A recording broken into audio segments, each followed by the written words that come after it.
My sister got mad at me for regularly eating in a hospital cafeteria and got our parents on her side. The rest of the family laid into them for it. So my sister decided to prank me as revenge by literally having my bike stolen and dumped. I nearly called the cops. I really apologise for the length of this post. First of all, do not apologise. The longer the better in my opinion. But writing down all the details took way longer than I thought. And this situation was downright crazy. I never thought my sister would do something like this. Not too long ago, I, a 23-year-old man, posted in r/AmIThejerk for advice because my parents and sister were angry at me for regularly eating in a hospital cafeteria because it's close to my work. Now, I enjoy the peace and quiet there on the days that I do show up to eat, but this situation escalated so radically that I can't believe something so dumb actually happened. My sister did the pettiest thing she's ever done to me, and for completely undeserved reasons too. When my sister found out I was eating at the hospital cafeteria, she went off on me over how that food is just for people who are at the hospital because they need to be. We ended up in a big argument about it, in which I told her it wasn't like I was taking food from the mouths of patients. Then she went to our parents to get them on her side like always, and they immediately sided with her just like I thought they would. They backed her up on how the hospital cafeteria was not a place to go eating casually, and we had a big argument. They spent days hounding me and telling me I was wrong and demanding I stop, so I went to Reddit. And here I learned that not only was I not doing anything wrong, but it's a very common thing for people to go eat at hospital cafeterias just because they like it. Now I have to interject it and say that what your sister is saying here, OP, is possibly one of the dumbest things I've ever heard. You're not taking the food that is given to patients. You're going into the cafeteria where you have to pay for food. It's a place for visitors of patients. It's a place for anyone, it's a public place. The one thing it isn't for is for patients of the hospital because they are getting food in their rooms, in their beds, aren't they? I mean, unless I'm just misunderstanding the situation here, at least in England, where I live, the cafeteria that is, there when you go into a hospital is completely public and it is for anyone and you have to pay for the food. It's very separate to the food that patients get. Anyway, OP continues. I hope the situation would just fade away. But a few days later, my sister called me asking me if I'd stopped eating at the hospital. I said no, and then it all started again. My parents then called me fuming, acting like I was supposed to stop going because they said so.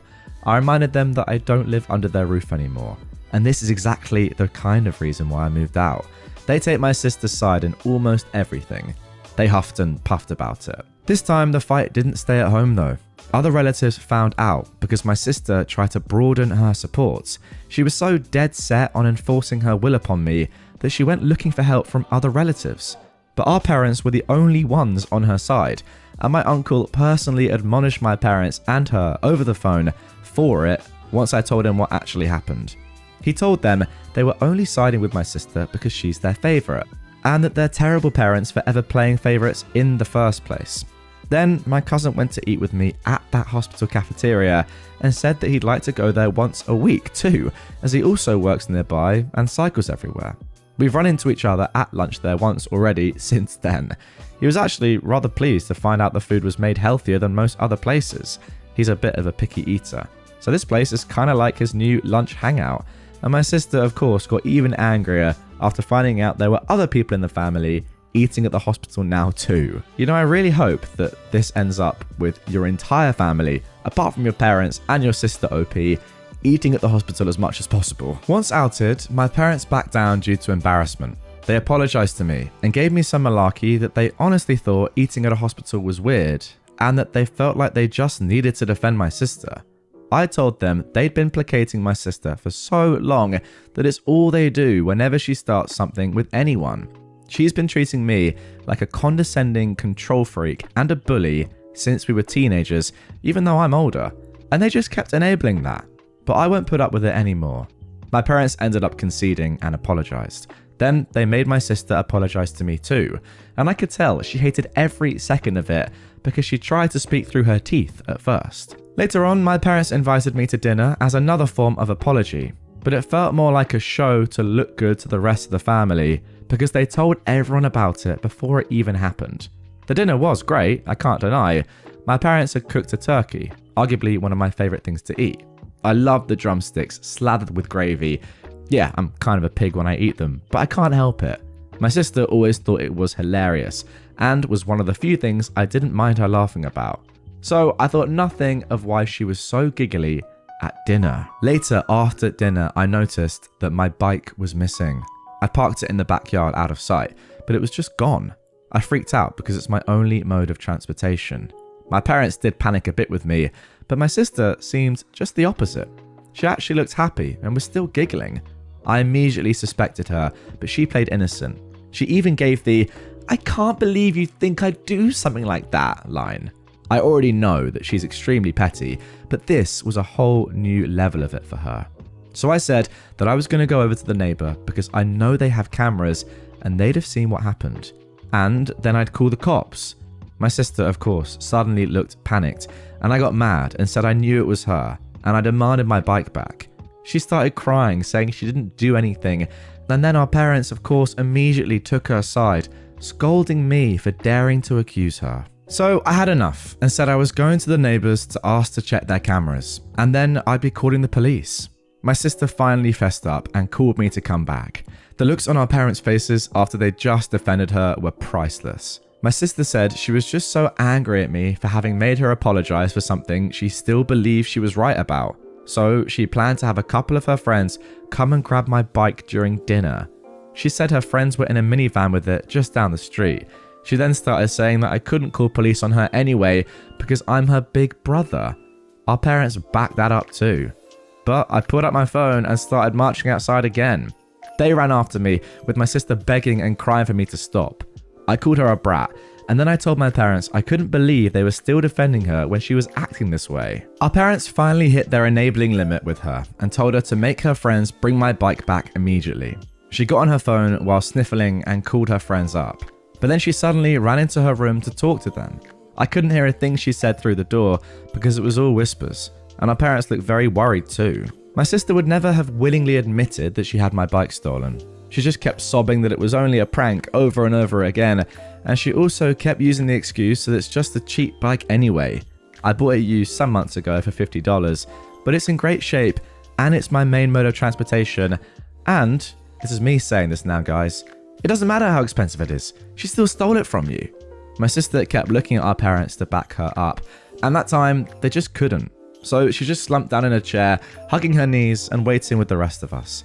She looked increasingly freaked out the longer her friends took to bring my bike back and was repeatedly texting them. Even though my sister said her friends were just down the street, it took them roughly an hour to bring my bike back. They finally pulled up in the minivan with my bike shoved in the back, and it was completely soaked and all muddy, like it had just been pulled out of a wet, muddy ditch. The bike is a 700C, so it's too tall for either of them to ride. So they just drove right up and stole the bike by dragging it into the van as fast as they could before taking off. I say they stole it because I was almost certain in the moment that my sister had told them to dispose of my bike. Had I not pointed out the neighbours have cameras, I may not have gotten it back. When her friends did finally arrive, their legs were all muddy and wet, nearly up to their knees. They both begged me not to report them to the police for taking the bike. I asked while recording them to tell me the truth, and I pointed out the neighbours have cameras. Did my sister want them to get rid of my bike? They broke down and said yes. My sister wanted them to take the bike, dump it in a pond a few miles away, and then they had to go back and get it when they realised they were caught. My bike had been near completely submerged in muddy water. Thankfully, I didn't have many added accessories on it other than a detachable headlight and my water bottle, but the water bottle was missing. I wasn't surprised by what my sister's friends told me, and I had them tell our parents too. They laid into my sister till she was bawling on the floor, kicking and pounding like a toddler. I'd never seen her act that way since she actually was one, and I found it mortifying that she was still like this on the inside. Then she shut herself in her room. Her friends were banned from ever coming to my parents' house again. Then my sister was forced to come out of her room by our mother and make another big apology to me. Our father then forced her to wash and oil my bike from stem to stern under his supervision while I took apart the headlight and cleaned it out to dry it. By the time my sister was done, it was dark outside. She glared at me like I was the devil when she came back in the house, but our parents shut her attitude right down and said they'd never been more embarrassed by her in their lives. She went back to crying in her room. I had a very frank discussion with my parents about my sister's childlike behaviour and how it stemmed from their spoiling and enabling. I said I couldn't believe that I had to be the voice of reason, but the fact that she was on the floor, crying like a toddler, kicking and pounding, showed that she's still mentally a child because of them. And they kept making me the scapegoat when she screwed up, so she barely knows any sense of accountability. For once, they didn't argue with me about it. And then my father silently drove me and my bike back to my apartment with his SUV. He also gave me some money to replace my bike's missing water bottle before we parted. My sister and her clique used to harass me a fair bit whenever we ran into each other. They made fun of me as a group whenever possible, and I usually just ignored them because they bored me, and that really seemed to tick them off. But after the bike incident, I got sent numerous messages from numbers I didn't know, cussing me out for making my sister cry over a silly prank. Knowing her, she probably fed everyone she knew a very different story of what happened. I texted lengthy replies of what actually happened and even stated that I have recordings of her friends admitting the truth. Some people at my sister's college found out what actually went down. Maybe from my texts, maybe her friends spilled the beans, but it's embarrassed my sister so much that she came home having a crying tantrum about how people there were calling her and her friends bees and bike thieves. I may not have gone to college, but I know students who need them are very protective of their bikes. A lot of them live on shoestring budgets after all. My sister says someone even joked they shouldn't leave a bike around her because it might just disappear if she had to apologise to anyone. My sister ended up so upset that she refused to leave her room for 3 days to have her pity party. My parents called me up to try and turn everything on me again. What? I cannot believe that. Really? After seemingly conceding the fact that they have enabled your sister's terrible behaviour, they then revert back to type. I mean, probably I should have expected it, but goodness me. Anyway, OP continues. I reminded them about the discussion we had days before and that they needed to stop babying her and let her deal with the repercussions of her own actions. If she fails her classes again, it's because she's not trying like she should be. Then I went off on them how they were just looking for someone to blame to make her feel better. She made the problem, not me, and I wasn't going to be the one they make the scapegoat anymore. My sister's an adult and she needs to act like it. They sounded defeated and then apologised before ending the call. It looks like they were genuinely hoping I'd just sit back and take the blame so my sister would get better, but I never will again. Now my parents are trying to pretend this all never happened, and my sister as well as her clique are avoiding me at all costs, which I suppose is fine with me because I don't want any more drama. But the next time something like this happens, I won't take it from them. Well, moral of this story is that your sister and parents are just awful people, and thankfully the rest of your family aren't like them. But I genuinely was thinking that perhaps your parents had turned a corner after you're 23, didn't say your sister's age, but after a couple of decades probably of enabling your sister's terribly entitled behavior and just allowing her to just walk all over you. I thought maybe we got to the end. Maybe finally there had been some justice, and they'd realized, oh my goodness, we've just been terrible parents to her our entire lives, or her entire life. But no. Then they came back and said, actually, no, we thought about it, and yeah, you were wrong the whole time. Despite us listening to everything you said that was obviously completely factual and correct. Nah, you're wrong. Sorry. We've actually decided that you've treated your sister badly and we've treated her well. And this is all your fault once again. I will say honestly, OP, that just based on your last sentence, when you said the next time something like this happens, I won't take it from them. Are we not at this level yet? Like, wasn't this probably the last? I mean, it has to have been the last straw. She's got her friends to steal your bike and throw it in a pond for no reason. Surely at that point you just have to say, no, I'm done with this, and I'm not speaking to you again or my parents because you're enabling the behavior. And also, her friends, by the way, are as idiotic as her. They're literally breaking the law. She, to be fair, is not actually the one doing the crime. I know she set it up, and obviously that's still illegal, but they, for whatever reason, I don't know, she must have some sort of hold on them, but they're willing to steal her brother's bike and throw it in a pond. You go to prison for that. They're as idiotic as her. I mean, our whole friend group just seem like idiots. Yeah, terrible people. Your sister and her enabling parents, your enabling parents. Get them gone, is all I can say. Grandpa is punishing my dad. I have the power to stop it, but don't know if I actually want to. This was originally posted on June the 9th, 2024. I am a 21-year-old woman, and I lost my mum when I was 14. My dad remarried when I was 17. My stepmom has a daughter who is 15. She and dad had a boy who is 3, and now she just gave birth to a little girl. Anyway, I've worked since I was 16, so I have some money to buy stuff for me. When I turned 18, dad said I was now an adult and should start paying rent. It was, in quotes, only $500, a symbolic amount since he would still cover food and other essentials. I was mad and we fought, but in the end I accepted, and that was the arrangement until 7 months ago. Dad came to me saying I had 2 months to move out. Stepmom was pregnant and they would need my room for the baby, which is insane because they both have private offices. My stepmom doesn't even need one since she's a stay-at-home mum since the birth of my baby brother. Nonetheless, they told me I had to move. By the way, just an addendum, me and my stepmom get on fine. We don't fight or bicker. I don't think this was an evil stepmom moment, but who knows. Me and my stepsister are actually pretty close. I help her with homework and talk about her personal problems. I actually love her very much. So back to the story. I didn't know what to do. I'm going to college. I want to be a civil engineer and I work part-time. I don't have the means to live by myself. I called my aunts, asking if I could move in with her for the time being, until I figured something out, and I offered to pay rent and all. She was aghast at what dad was doing. She said I absolutely could live with her, no rent needed, but also said she was going to deal with my dad. The next day, Grandpa came to our house, and they talked privately. I could hear my dad's angry voice, but I couldn't understand anything that was being said. After a while, Grandpa came to my room and said I had 3 choices. The first was to continue living with my dad and stepmom like I was doing. Nothing would change, except I wouldn't pay rent anymore.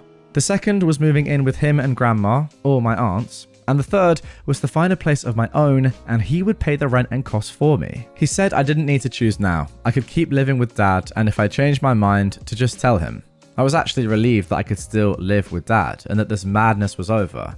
But the following days and weeks, my dad and stepmom became very hostile towards me, and I felt incredibly uncomfortable being in my own home.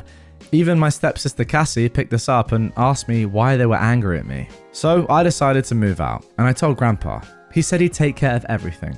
A few weeks later, he moved me into one of his rental units. The apartment is lovely. He bought me a fridge, stove, and other essential items. He gave me a check for $15,000, saying this money is to help me start living on my own, and that as long as I'm working or studying, I can live there rent-free for as long as I want. My dad and I have been pretty low contact since I moved out. He never came to visit me, or I to visit them. I miss them a lot, especially my stepsister, but I'm still hurt. 2 weeks ago, my stepmom gave birth. I visited them in the hospital. It was a little awkward, but nice seeing them and my baby sister. Anyway, a few days ago, my dad calls me, saying he misses me, the children miss me, and I should move back home. He apologized for asking me to move out, etc, etc. And I told him I'd think about it. Yesterday, I visited my aunts and was telling her what my dad said, and my cousin laughed a little and said, "I'm sure he does." I asked what he meant, and that's when they told me a lot of, until now, unknown information. Basically, my dad's home is actually my grandpa's, as is my aunt's. Basically, the deal he made with me, he did with all his kids and some grandkids as well. He never wanted any of his family to have to worry about basic stuff like house, food, etc. When I called my aunt that time, she called Grandpa, who was furious with my dad, not only for kicking me out, but also for charging me rent. That day, he went to my dad's and tore him a new one and threatened to have him evicted. But now the petty part. You know that $15,000 Grandpa gave me? It's actually what I paid dad in rent all that time, and now he's making dad pay him back. Also, he's charging dad $1,200 for the rent lost in the apartment that I'm living in. Call me dumb or naive, but until now, I never realized my dad didn't make that much money. We lived in a great house, always went on vacations, and lived very comfortable lives, but I guess Grandpa has always been helping behind the scenes. Now my cousin thinks that dad is struggling, with 3 kids at home, a single income, and having to pay it back to Grandpa. So he says dad wants me back because he imagines that grandpa will stop punishing him if I'm back living with them. Honestly, I don't know what to do. I'm actually loving living on my own these past 6 months. But I do really miss them. I miss my siblings. I miss the life we had before all of this. But I don't know if moving back home is the right answer. And also, I'm hurt that the reason he wants me back is money.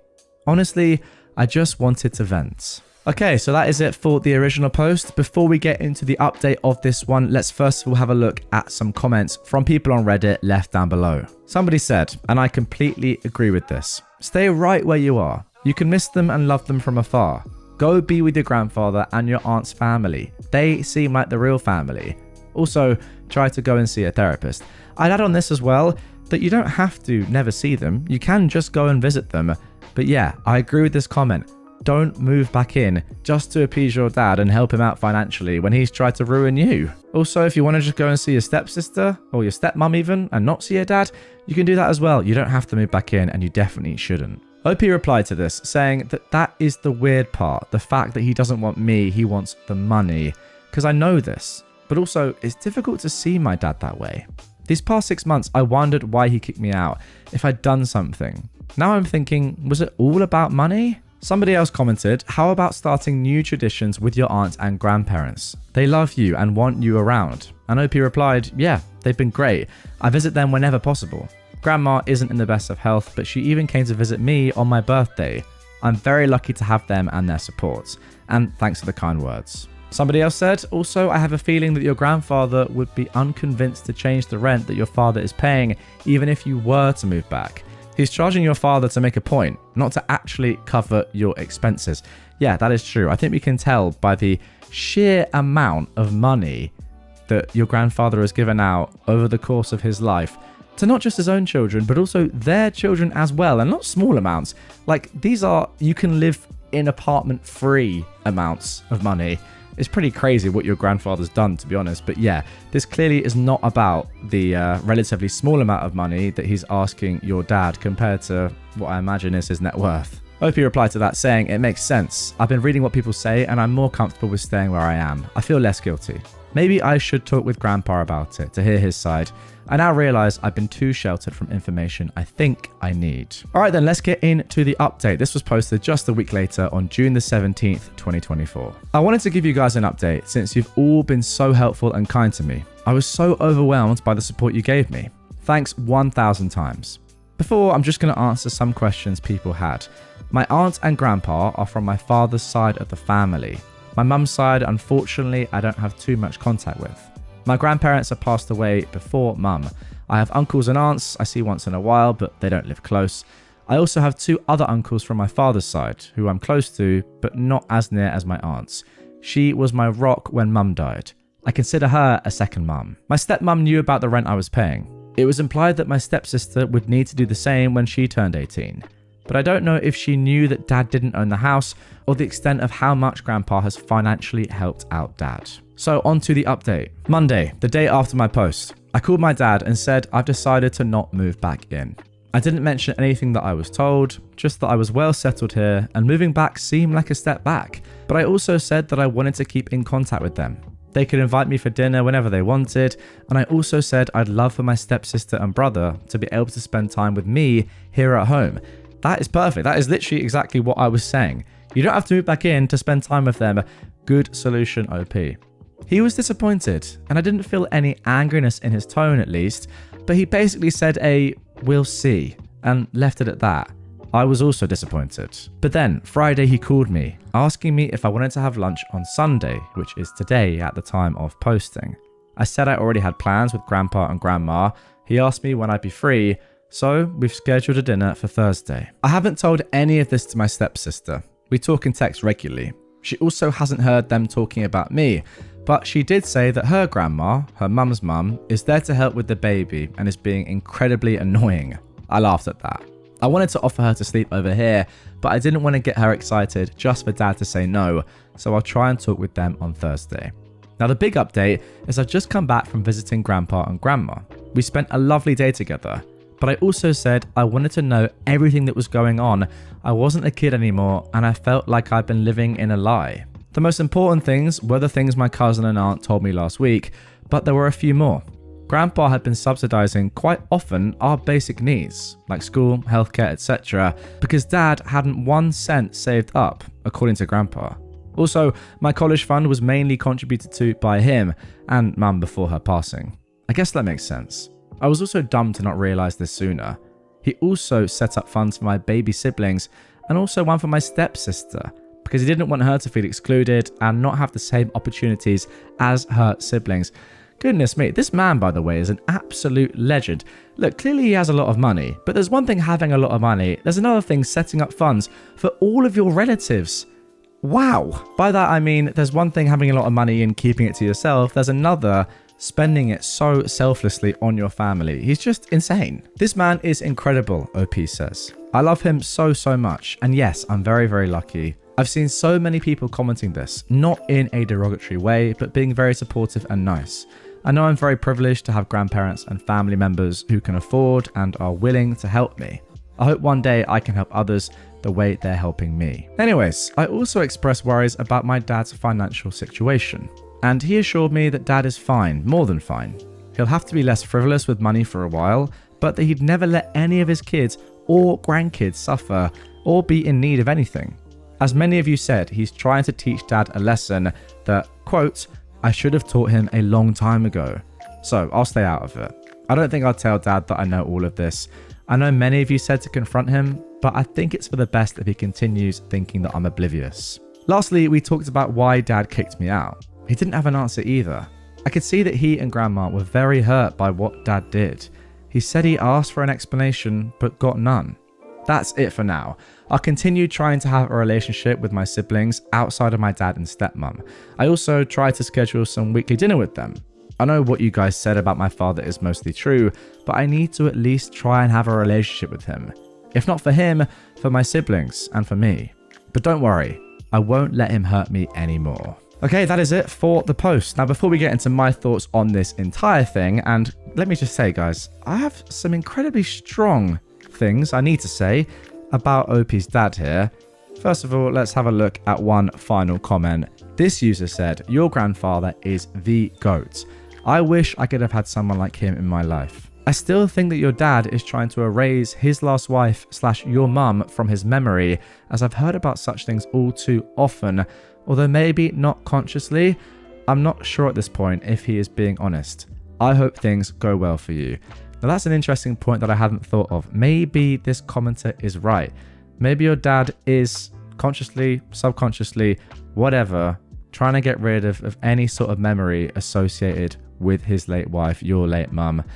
I'm not sure though. I'm not sure if that's not giving him an easy out. Now, the more I think about it, guys, I'll be honest, I just do think that is letting your dad off far too lightly, OP. What is he doing? First of all, he is completely throwing back what his dad has given him into his dad's face, right?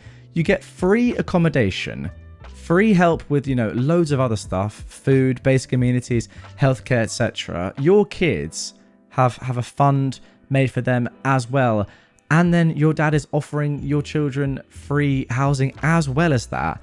Yet you're not grateful for that. Instead, you're trying to make money off of that by charging your own kid rent for a property that you don't even pay for at all, isn't in your name, and that, yeah, you're living in for free. It's just so weird. So you're profiteering off of your dad's property at the expense of your kid. What are you doing? That is why I said earlier that I just have to say some comments about your dad, because just so weird. Now, maybe this last comment that I've read is what's actually going on, and he is just trying to get you out of his life. If so, then I also think that's his complete issue as well. It's not your fault that his wife died, is it? That your mum died. Surely at that point as well, you'd come together and if anything, form a stronger relationship, given that someone that you guys love so much, that was obviously an integral part of your life, has passed away. I don't know. I just don't think that can be right. I just think he is just a very weird person. But thankfully, your grandpa's come an absolute clutch. I mean, it's just literally dishing out cash to everyone. What's that meme? Is there a meme of just someone just doing that? Or just someone with the money gun? For those listening, I'm swiping my hand as if I'm throwing money over all of you, which I wish I was, because if I had as much money as your grandpa, OP. If I could be half as selfless as him, I think I'd be doing pretty well. Man angrily insists I put a leash on a dog that's not my dog. I was doing my usual evening walk about the campus of Caltech a couple nights ago, with my earbuds in listening to an Audible book. A man stopped right in front of me and yelled, "Take your earbuds out." I took one out. He said, in an aggressive, angry tone, "You can't have your dog off leash here. Put a leash on your dog." I said, very calmly, "I don't have a dog." The man gave this guffaw of disbelief and gestured at something behind me. He said, "Do you have a leash with you? I don't see a leash. You can't walk a dog here off leash." By this time, I had a good idea what was going on. I walk at Caltech all the time, and I see certain animals pretty often. I turned to look, and yes, it was just what I thought. I said, "That's not a dog, that's a coyote. It's a wild animal." For a long second, the man stared at me. Then he stared at the coyote. Then he made a kind of huh noise. He turned around and started half walking, half running away from both me and the coyote. I almost called after him, "Never run from a wild predator," but I didn't. Damn, there we go. What a story to kick things off with. And you know what's even better? For those of you watching on YouTube right now, OP's actually posted a photo that they then took of the coyote. They edit to add that this photo was taken at about 9 p.m. It was dark, but because of obviously taking the photo on an iPhone plus some area lighting, it makes it look a lot lighter than it actually was. But yeah, you can see there, clearly not a dog, clearly a coyote. And I'm just not sure if it gets any more embarrassing than that. I mean, it's just crazy. Just so good. What a start to the episode. The fact that he was probably scared of the coyote after learning what it was, and then was half walking but really running away afterwards as well, is just so good. Just such a good start. Let's carry on. Woman at hospital refuses to check in. This just happened. I'm still sitting at the lobby in awe of the event, and I wanted to write it down while it's still fresh in my mind. I'm waiting for a ride home, so I got to witness the majority. For blood work at this particular medical centre, there's a digital kiosk to sign in rather than speaking to a desk. The kiosk is very simple. Put your ID and insurance card in the machine, it'll scan, check you have a blood work request, then confirm it to the room in the back. While I was waiting, an older woman comes up to the front and entirely passes the kiosk and attempts to open the door into the lab. The door, not locked, is opened, and nurses quickly rush up to stop her, leading to an argument in the lobby with around 3 nurses blocking the door. One nurse said, "Mom, you need to check in and wait to be called." The woman replied, "Oh, I'm not doing that. You can't pay me to touch a dang computer. I don't even have an ID. You can look up my information in the back." The second nurse said, "It doesn't work like that here. The kiosk is very simple. You can manually put in your information if you don't have an ID." "I'm not doing that. This is unnecessary. The office in another town over doesn't have one. It's hard enough to put a card in the grocery store machine. Now you're making me do it here?" "We're not that other location though. I'm sorry, but we need you to check in. I can help if you need." "Oh, this is ridiculous. Just look up my information. I'm an old woman. I won't touch a computer. I don't touch a computer anywhere. You can't force me." "Mom, we're not forcing you. It's just how our system works.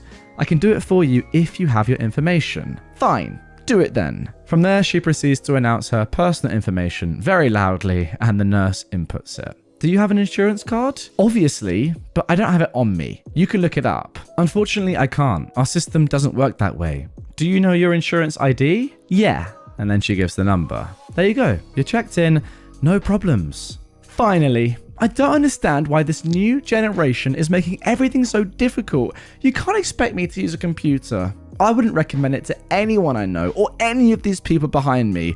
For a 1 to 10, I'd give it a 0. "I understand, Mom. You're signed in though. You can take a seat now." "What? I can't go back? I just went through all that trouble to sign in. I'm an old woman. This is already stressful." "There's someone in the back already. You'll be called in soon." "I'll make sure to never come to this location again. Hurry it up." So then the nurses went into the back, and this woman took a seat somewhat close to me and began talking to the other people in the lobby. Only one other person engaged her, and she started talking about pancakes, like she didn't cause a spectacle just now. Is this what secondhand embarrassment is? When she was called, she left her pile of belongings on the chair and went to the back. Okay, aside from the fact that this woman is obviously very, very entitled, I want to ask you guys this question. Do you think that, in the modern day in which we all live, a woman or a man or anyone of a certain age has the right to now say that they don't want anything to do with modern technology and that everyone else should then work around them? Now, I understand when this sort of tech came in, phones, the internet, etc. It was a new thing for everyone. And a lot of people didn't want to learn. A lot of people did learn, whatever. But now I feel like just, the amount of tech that's in the world, that is just the way it is right now. Like, in my GP, you also sign in on the kiosk. You don't go and speak to somebody.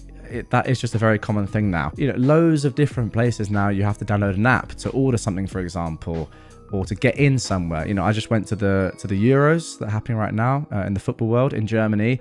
You had to have an app on your phone to get in. If you didn't have an app, it was impossible. Like, the barcode was constantly changing on your phone. That is how, they make sure that people don't get in that don't have a ticket or have scammed their way in or whatever. What I'm saying is it's kind of the modern way. You have to be up to date, at least a little bit, with some form of technology. So I personally think that it's about time this woman changed her ways, and other people like her. Unfortunately, I know people don't want to, but you kind of have to get on board at least the minimum amount with tech. Like, I think that you should have a phone if you can afford one.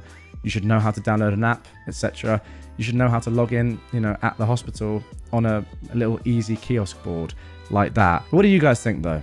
Do you think that there should be like an age cutoff, or do you think it's just time that everyone started just understanding that tech really isn't that hard, even if you're old? And I would actually go as far to say as it's her own ignorance, and for some reason the fact that she's proud of not using tech or computers, that it's just working against her when she just needs to adapt and open her mind to the world of tech. Now for our third story. I know it says these deposits are non-refundable. I've been tattooing professionally for close to 2 years, and this is my first time dealing with this particular situation. While I fully understand why individuals are reluctant to have a newer artist working on them, I've also seen experienced artists mess up and or screw people over. I had a young man and his father come into the shop recently. This was my second time speaking with them. The adult-aged son wanted a relatively easy piece on his forearm. It consisted of only lettering, a little line work, and some generic cloud shading. They did not ask for a specific artist, and they put a deposit down with me for an appointment initially set for today. The young man's mother contacted me yesterday, explained that they had an event coming up, and she did not want tattoo plastic wrap present in the event photos, and wished to reschedule. Weird excuse, but not a problem. I attempted to reschedule him twice before speaking with the mother again today. The mother began with, "It says right on the appointment card that these deposits are non-refundable, but I just thought I'd ask." She then went on to state that individuals online said go in and ask for the owner. So her husband and son were supposed to ask for the owner instead of whoever just threw you up there. Now the owner was not even there either time they came in, and the owner wasn't mentioned. She kept stating that she was aware I was new and wanted someone more experienced, like the owner, doing her adult-aged son's first piece since it was bigger. Again though, it was a simple piece. At one point, she even asked, "Are you still an apprentice or what?"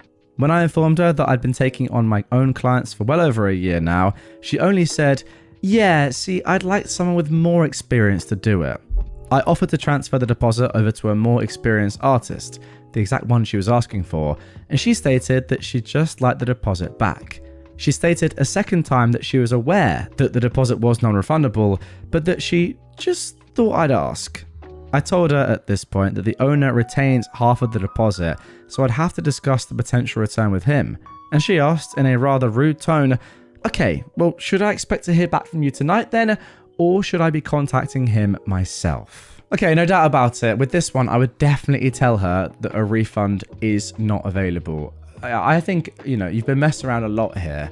So I think you should be able to keep the money as payment for the time and effort that you've put into all of this. Because goodness me, it sounds like just horrible to deal with this woman. Also, I know it's her son, but as you kept saying throughout this post, he is an adult. Surely, therefore, he should be the one cancelling his appointment, not his mum. That is really weird. I mean, I don't know who made the appointment in the first place. That obviously makes a difference as to what I'm saying now. But If he made the appointment in the first place, which I presume he did, because booking in for a tattoo on someone else's behalf is very weird anyway, surely he should be the one to cancel it. So in that case, I would just say, look, sorry, I need to speak to the client, and then make a decision after that. Don't deal with this horrible mother. I want a biscuit. The 2-day saga of a hospital Karen. This is going to be long, but full of entitlement. I was in hospital and ended up being put in the observation unit because no specialist beds were available. The obs unit is a catch-all ward where patients are put if they're not in imminent danger but need regular monitoring. It's bright and extremely noisy, so nobody can sleep well. Unfortunately, Biscuit Karen arrives at 10 PM on day 1. What a nickname, by the way. Why is she called Biscuit Karen? Because she wants a biscuit and she's shouting this loudly enough for the whole obs unit to hear. Never mind the time or that we're mostly trying to sleep. Never mind that her blood sugar is 8.5, elevated, and she's diabetic, so she really doesn't need more sugar. But hey ho, the long-suffering nurses find her a biscuit and ask her to be quiet. Biscuit Karen, though, does not quieten down because shouting is her default setting, and she doesn't seem to notice that other patients exist. After 10 minutes of solid noise pollution, she wants another biscuit. The nurses give it to her. More noise. Then, another 15 minutes later, she shouts, calling for another biscuit. The nurses are occupied, so nobody answers her immediately. So she shouts her request louder, as if we all hadn't heard her already. This is where the nurses begin to lose patience. She is told to be quiet, and her blood sugar level is mentioned. However, Biscuit Karen insists, so she's given another freaking biscuit. Maybe the nurses drugged this one because Biscuit Karen soon goes to sleep and snores loudly. This was a taste of what was to come, but nobody on the obs unit knew it yet. Day 2, 11 PM. Biscuit Karen has been okay all day and nothing much appears to be wrong with her. She has a walking aid and can get herself to the toilet, but she doesn't want to. She shouts to call a nurse to put her on the commode. A very blunt nurse points out that she's seen Karen walking, so she's not going to help her. The toilet is only 10 meters away. Biscuit Karen does not accept this. She keeps shouting for a nurse to help her. Eventually, the blunt nurse goes to check, and Biscuit Karen has actually wet herself in her passive-aggressive rage. The nurse is shocked and is telling Biscuit Karen off. Biscuit Karen doesn't care. Meanwhile, the bed is now sodden and the sheets have to be changed. The blunt nurse helps put Biscuit Karen on the commode and then goes to get the spare sheets. Unfortunately for the nurses, other patients are being equally as tricky. There's the alcoholic man who can't walk but keeps trying and falling to the floor, the polar opposite of our anti-heroine. And a woman with a broken neck who constantly takes off her nightgown and tries to go wandering. All the nurses are kept busy rounding up the strays and inevitably forget about the abandoned Biscuit Karen left sitting on the commode. Can I just say, this wing sounds like an absolute nightmare. Oh my goodness me. Biscuit Karen ensures that she's not neglected for long. Can somebody help me? Ricochets repeatedly around the obs unit to the dismay of all the people trying to sleep. Eventually it becomes, somebody help me, my back hurts. Of all the disruptive behavior happening on the obs unit, she's by far the loudest, the most persistent, and the most obnoxious, because she caused her own discomfort in the first place. I'm peeved, and so is everyone else. The blunt nurse gets back to her and an argument starts. She's cross as she's needlessly making the bed. Biscuit Karen is angry that she's been left in an uncomfortable sitting position. In fact, she's getting more aggressive by the second, and eventually she slaps the nurse. The blunt nurse does not put up with this nonsense. She abandons making the bed, leaves Biscuit Karen on timeout, still on the commode, and ignores all shouted demands to come back. She tells the other irate patients that she's not risking further aggression, and we all agree with her in solidarity. The blunt nurse was true to her word, so eventually a deeply compassionate nurse tried her luck making the bed. Unfortunately for DC nurse, Biscuit Karen is a raging racist, true to stereotype, and she not only calls her the N-word but also tells her to go back to where she came from. Oh my goodness. DC nurse nopes out at that point, whilst blunt nurse calls security. Biscuit Karen has begun yelling every few seconds, I want my phone! Where is my phone? Still from the commode, presumably so she can enact her threats. I'm going to report you. I'm going to get you fired. The nurses aren't stupid though, so nobody gives Biscuit Karen her phone. It doesn't occur to Biscuit Karen to get off the commode and find her own phone. Meanwhile, the other patients have hit their BS saturation point and have started yelling at Biscuit Karen to shut up. It's past 12 AM and nobody can go to sleep yet. At this point, the cries from Biscuit Karen change to, "Somebody help me!" every 3 seconds, over and over again. The nurses are unmoved. There's a torrent of reactive verbal abuse from the other patients, but Biscuit Karen doesn't seem to hear them. In fact, she's completely devolved into a pathetic toddler tantrum, except toddlers have more self-respect, and she stays immersed in her self-pity for a long time. Meanwhile, 1 AM rolls around. Security officers take their time to arrive, but when they do, they're met with what happens to be a distressed old lady who claims that the nurses are hurting her and that DC nurse actually hit her, an audacious lie. However, Biscuit Karen is too dysregulated to keep the facade up for long and morphs back into a spiteful and aggressive harpy when Blunt Nurse goes back to fix the bed. The security officers see exactly why they were called and try to keep the peace whilst the bed is finally finished. There's not much 2 thick-set men can do with a small old woman perched on a commode, but they tried. Eventually, Biscuit Karen starts demanding her medication, and somebody comes up with the bright idea of calling an accident and emergency doctor. Who can quell the entitled savagery of the enraged Karen? Of course, it would be a young, handsome, confident male doctor. The very epitome of a rescuer to an old female dog who's trying to play the victim. When he turns up, Biscuit Karen becomes a sweet and compliant old lady, answering, "Yes, doctor. No, doctor." She does try to repeat her lie about being assaulted, but several patients' statements, 2 jaded nurses, and 2 exiting security personnel provided otherwise. The doctor gave Biscuit Karen her meds, she was helped to bed, and she fell asleep. Meanwhile, the rest of the patients on the OBS unit were too high on adrenaline to feel drowsy, so were condemned to further wakefulness. I was glad to leave the next day. Wow, what a way to end this episode. I genuinely think that this woman probably ticks every box in terms of any sort of characteristic or trait that you would hate for someone to have.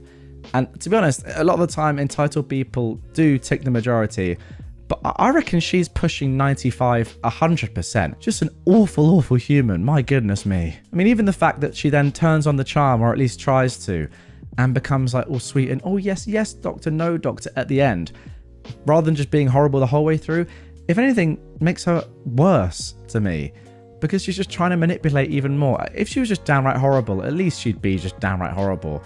The fact that she's probably able to get some people on her side when she is as disgusting as this genuinely makes her even worse as a human. Oh, my goodness me. I mean, 1 minute alone in a room with her, in a ward with her, would be bad. 1 night, geez, I bet the nurses are just thinking, oh, why on earth are people like this? I want to go home. She's under 10, so she eats for free. I own a small restaurant. Classic American foods, decent prices, kid-friendly. One of our policies is that kids 10 and under can get anything off the kids menu for free. The stuff on the kids menu is cheap, like a bowl of mac and cheese with some chicken nuggets isn't breaking my bank on food cost. A hot dog and some fries aren't going to bankrupt me. Last night, I was sitting in the office watching some YouTube videos when I noticed a family that I know personally. Their daughter, 12, is friends with my granddaughter, who is 13. When I see people I know, I have a tendency to sort of take over the table. The server still gets the tip, but I give the table a lot of extra attention. So I stop over and say hi, and I check their ticket in the computer out of curiosity. The dad got our 22-ounce porterhouse with a fully dressed potato, butter, cheese, sour cream, bacon, chili, ranch dressing, and crispy fried onions. Goodness me, I hope none of you are hungry listening to this. That has got me salivating. The mum got our fried catfish and hush puppies. The daughter got our pulled pork cheeseburger with onion rings. Note, the daughter ordered off the main menu, not the kids menu. Anyway, they spent about 40 minutes eating, drinking, and generally being merry. Both myself and their server are keeping an eye on their drinks, making sure they're having a good experience. I even gave them 5 free credits on the jukebox, just to be nice. I head back to the office to take a phone call, and while I'm back there, I notice a commotion on the cameras at that very same table. Before I can make it to the dining room, the server is in the kitchen, heading towards my office. Apparently, there was a mistake with their tab, and their daughter's meal should have been free. The server tried to explain that that only applies to items on the kids menu, and the girl had ordered off the main menu. The explanation fell on deaf ears. So I head out to solve the problem.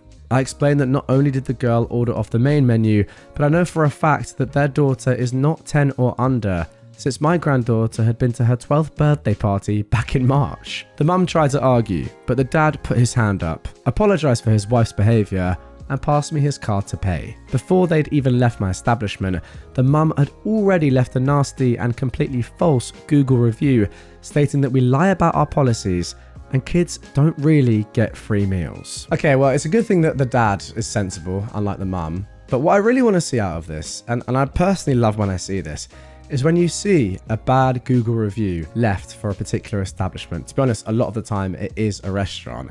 And then immediately under that, you can see the response left by the restaurant owner that just destroys the original review, just literally sentence for sentence, every single point.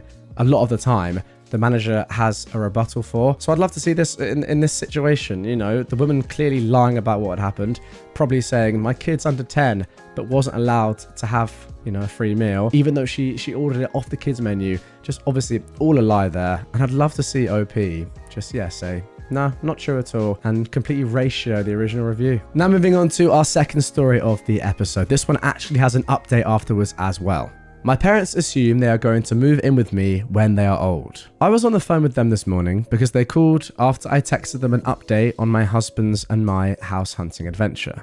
I'm currently pregnant with baby number 3 and live safely 15-ish hours away from these people who birthed and raised me while simultaneously messing me up mentally and emotionally.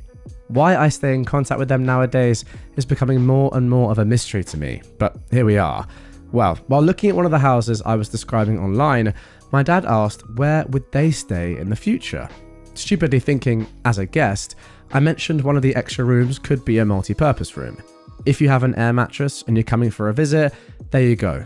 This house has 4 bedrooms, 5 if you count one of the rooms on the main floor. He then asked about permanently, further in the future. I said, permanently? He said, when I retire, or sometime after that, you know, stairs won't be your mum's and my friends around then. What, you think you'll be living with us? Of course. No, I say. But we can help with the kids. No. Then my mum got involved. Remember, we always talked about this when you were younger. No. What, are you gonna put us in a home? You'll make friends, I said. Well, that's not nice of you. I never said I was. The discussion ended after that. And then a few days later, we got the following update. So for a little bit more context, first of all, I am a 29-year-old woman, my husband is 28, and we are house hunting as we're expecting our 3rd baby in November and are hoping to move out of our trailer park by the end of summer. We were interested in a house that was essentially my dream home. Victorian, built in 1900, but completely refurbished on the inside, but with all the original wood floors and detailing. Gorgeous. A house like this would easily be $200,000 last year or the year before, but the housing market is dropping and we found it for approximately $140,000. We live in the Midwest. Oh my goodness me. So a 5-bedroom or 4-bedroom house for $140,000. Oh, the fact that I live in London sometimes is just absolutely brutal. That is a disgusting price. Oh my goodness me. Genuinely, 10 times the price of that you would need for a house like that in London. It's just insane. Anyway, it has 4 to 5 bedrooms and 2 full bathrooms. There we go. OP has clarified. My parents the other day asked where they would stay when we come to live with you. That's in quotes. Now, this was never a discussion. They just always assumed they'd live with me when they're older, and I always said no. Well, we messaged the finance person about what the monthly payments would really be. On the app, it estimated $950 plus a month. We figured we could swing that, but needed to know for sure before putting an offer in. She came back with over $1,000. That's not doable for us. We're going through a program and have a grant, so we aren't rich. Lower middle class at best. Thankfully, we have another house we had in mind. A craftsman style built in 1920, with built-ins, wood floors, and a nice sized fenced-in backyard. The basement even has a slightly finished room, perfect for hiding from storms and tornadoes. And it's $20,000 less than the dream house. It's just a little smaller, and bedrooms were pretty small, but it's something I was willing to deal with. We saw it before we saw the dream house. Well, when updating my parents on the house situation, my mum all but threw a fit. You don't have to go with the first house you see. It wasn't, I replied. You can wait until something else comes up. Actually, no, we can't. Some weird law passes in our state in regards to realtors, and our realtor wants us to find a house before it goes into full effect in July/August, which just gives us more incentive to find a house pronto. So far, no other houses have popped up in our area in our budget. You're about to have your third kid. Where are you going to put him? Well, bunk beds are a thing. Are you going to sleep in the basement if you have more? We'll cross that bridge when we get to it. It's so tiny. It's bigger than what pictures show, but yes, compared to the dream house, it's definitely smaller than that, but it's also more realistic. I knew what she was really worried about though the whole time. Where will we stay? But she didn't say it. She started looking at other houses on the app and tried to bring them up to me. They were all houses we'd already looked at or were too far away from my husband's work. She was really trying. My dad was actually pretty chill about the whole thing. She even brought up a house that needed serious work. We want to live in the house, Mum, and we don't want a money pit. She practically growled at me. The call soon ended after that. The one thing I don't really ever understand with these people is just like where their conscience is at, or just how they feel about things in general just makes no sense to me. If I was begging my own children to let me live with them when I'm older, I would just be so like, I don't know, I'd have to be in such a weird mindset or just state to do that.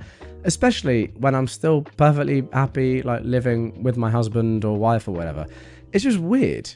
Are you not just chill living on your own? Do you really want to be around your kids that much or just use them, I think, is really what's going on here to such an extent. But then I feel like in my head, I'd just be like, what am I doing? I'm using my own kids for housing. Am I not a bit better than that? Should it not, if anything, be the other way around? I don't know. It's really weird. If you actually need to live with your children for sort of, medical reasons or because you are incapable of doing things and living by yourself because you're older, that's completely fair enough. But that's just not what's going on here. So I don't get it. It's just a very, very weird mentality, I think. Left her kid alone in a bookstore for hours and thought it was totally normal. This here happened a while ago. I recently got reminded of it after meeting an old friend, and I thought I'd share this story because I know after 13 years in retail/customer services that many people would think that what she did was okay. Back when I worked in a bookstore in a shopping mall, there was this little girl, maybe 5 to 6 years old, just sitting quietly in a corner, looking at the pictures of a book. At that moment, we just noticed her because she was kind of hidden, tucked in a corner, and was totally silent. We asked where her parents were. She said her mummy was in the shop next to ours and told her to wait in the bookstore. We asked if she knew how long it had been, and she pointed to the hands of the clock where they'd been when her mum left. It had been nearly 3 hours. I still can't believe that kid stayed quiet for so long, and I'm still kicking myself for not noticing her sooner. We took her to the mall security and they started looking for the mum. That brainless woman was in another mall next to ours. We have 3 smaller shopping malls on the same street next to each other. The mall security was shocked. One of them was a dad and went to get the kid biscuits and an apple juice. He knew right away she was really hungry after 3 hours all alone waiting. I never forgot how happy she was munching on those chocolate chip cookies and sipping her juice box. They called the police and child protection services. Me and my colleague waited with the kid. We actually had brought the book with us for some reason, so she wouldn't be too scared. When the mum finally arrived, I swear she did not understand at all why what she did was wrong and got annoyed at us for going to security. She argued that her daughter was safe in our store and that she, quote, knew to not cause trouble. That got the police suspicious because the kid was indeed very quiet and eerily well behaved. Looking back, it's kind of obvious that she was scared into being this quiet and calm as a child. The mother's justification was basically that since our store was selling books for kids and some toys, we were essentially babysitters and that we were the ones in the wrong for not, quote, wanting to do our job and watch the children. Needless to say, the cops were just totally done with her and took her to the police station. The kid went with child protection services. The mum was kicking and screaming, threatening to sue us for slander and defamation. Now, of course, that never happened, but I hope this little girl is now with better people. She's now with people who love and cherish her. Yeah, I mean, surely that's just illegal, guys. But to be honest, I actually don't know the rules about if you're allowed to leave your kid just randomly in public, but I presume it's got to be illegal. I mean, it has to be, right? Child protection services have got to be having a look at this and saying, it's just not right. I agree with your last point, though. I hope she is with better people. And you're right. No child that age, usually 5 to 6 years old, would be quiet for that length of time. Clearly, they were very hungry as well, without it being drummed into them in probably a very, well, bordering on abusive, if not abusive way, that they have to be quiet. So yeah, a lot's going on there. Not just this one incident, there's probably a lot more bad stuff happening as well. Neighbor thinks her kid's bedtime should decide when I can do my hobbies. My neighbor, who is a 27-year-old woman, has 5 kids and 1 more on the way. She doesn't work. She's not ill or anything, just chooses not to. Lives off benefits and is all sorts of entitled. Tonight, I was working on my brother's birthday present, and this included needing to make a few cuts with the chop saw. It was 9 PM and I was done by 9:15 PM. In my country, the curfew for noise and noise disturbance is 11:30 PM. She then sends me this long Facebook message about how her kid's bedtime is 8 PM, and therefore I need to not use power tools after that time, and could I only use them in the daytime so as to not wake her kids. I replied saying I was done now. Bear in mind, she sent that message after literally less than 10 minutes of noise, and that I couldn't confine my usage to daytime because I have a job. I could have said a lot more. I felt like saying to her, your kids are going to be living with a screaming newborn in a few months, so maybe focus on teaching them to sleep without it being perfectly silent. But I restrained myself. Even so, the very little I did say clearly set her off. She sent me another paragraph about her kids needing to be ready for school at 8 AM before blocking me. Now, I will just say here that I do think that being respectful to your neighbors and people living around you in terms of noise pollution is a very fair thing. And, you know, if you know that you live around families that have young children that want to get to sleep early, I would suggest that in general, trying not to use power tools late at night is a good thing to do, which, by the way, I'm sure OP does in general. However, on one-off occasions where you need to do something, and yeah, obviously you can't choose, you know, to use any hour of the day to use your power tools if you have a normal life with a normal job and other commitments, then it's absolutely fine to do. And I think her reaction is pretty insane, to be honest. Yeah, the main point being, you have to teach your children how to sleep through a lot of noise. I mean, now, thankfully, due to my parents, I think, teaching me as a child to sleep with a lot of noise going on. I know that sounds weird, but my mum actually does often say to me, oh, aren't you lucky that we used to vacuum around your cot when you were young? Because I sleep under the flight path. Last year, I slept right on a main road with loads of cars going through. Completely fine. I think it's up to your parents really to teach children how to do that, and not up to everyone else in the neighborhood to work around young children. Yeah, it's nice to be nice, but not all the time, and you can't just be living your life to the strict, regimented daily schedule of children. Now for our final entitled parent story of this episode. Entitled Disney Adult Demands That I Change Clothes in the Middle of a Crowded Restaurant. To preface, this situation came up a few years back, but still lives rent-free in my mind from how absurd it was. I was on a family vacation at Disney World a few years back. I, 19 years old at the time, was staying on property at a resort, but on our first night we had dining reservations at a different hotel that was a fair distance away. It was a casual buffet-style restaurant, so there was no dress code or reason to be fancy. So I wore a pair of shorts and a graphic tee of a unicorn that said, "Everything sucks," in a glittery cursive font. About halfway into dinner, when I got up to get seconds, a woman, probably in her 40s, stepped up to physically block me and immediately started shouting in my face about my obscene clothing. I just stood there completely baffled, while she went on and on about how our young children, who were calmly eating on the other side of the room, were being distressed by my, quote, disgusting and inappropriate shirt, and then she demanded I take it off in the middle of the restaurant. When I told her I don't exactly carry replacement clothes with me, she demanded that I go to the gift shop and buy a new family-friendly shirt, specifically one with Disney princesses or Minnie on it, because that's what her children would like to see. At that point, I didn't want to deal with her anymore and said that I'm not here to appeal to kids I don't even know. The waitress would have stopped me at check-in if there was a problem with my clothing, and I just wanted to eat my dinner and leave. I walked away to get the rest of my meal and left her screaming at me for a few minutes before she eventually gave up.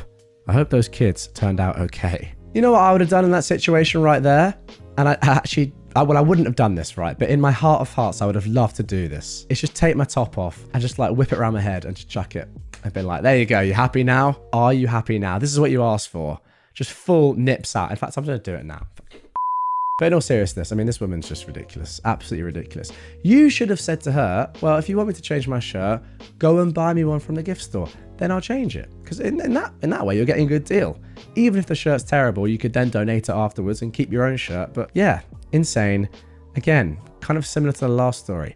Not everyone is going to work around your children who also, again, by the way, don't care at all. My daughter's father wants to use her as therapy for his wife. I, a 33-year-old woman, am going to preface this by saying my 6-year-old daughter's father, who is 37, I'm going to call him Jeff, has never been my romantic partner. We had a one-night stand. I don't like people calling him my ex, since it makes it seem we had some kind of emotional attachment. He was never involved after I told him I was pregnant and actually wanted me to terminate the pregnancy. But I decided to raise my child alone since I have enough money to raise her without child support. For the whole pregnancy and the first 4 years, Jeff was not in the picture.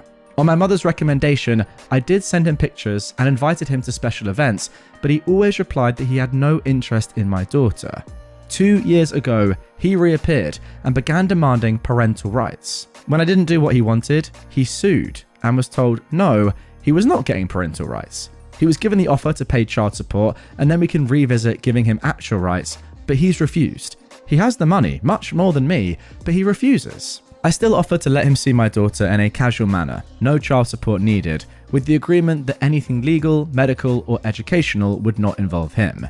He pushed the boundaries and we had a fallout. After that, we didn't hear from him for almost 6 weeks before he called to meet for Christmas. After much discussion, I agreed to bring my daughter over on the condition my daughter's godparents could come. Thus, we went over for Christmas dinner. I also then found out that Jeff is married and had never told his family he had a child. It was great to be judged by a bunch of strangers. It was uncomfortable the whole time. I'm going to use fake names, but let's say my daughter's name is Katie. His wife kept calling my daughter Gabrielle. Not the actual name she used, but it was that different to my daughter's name. The wife was also very physical, trying to pick up my daughter and parent her. I would block her or tell her to please let me deal with my child.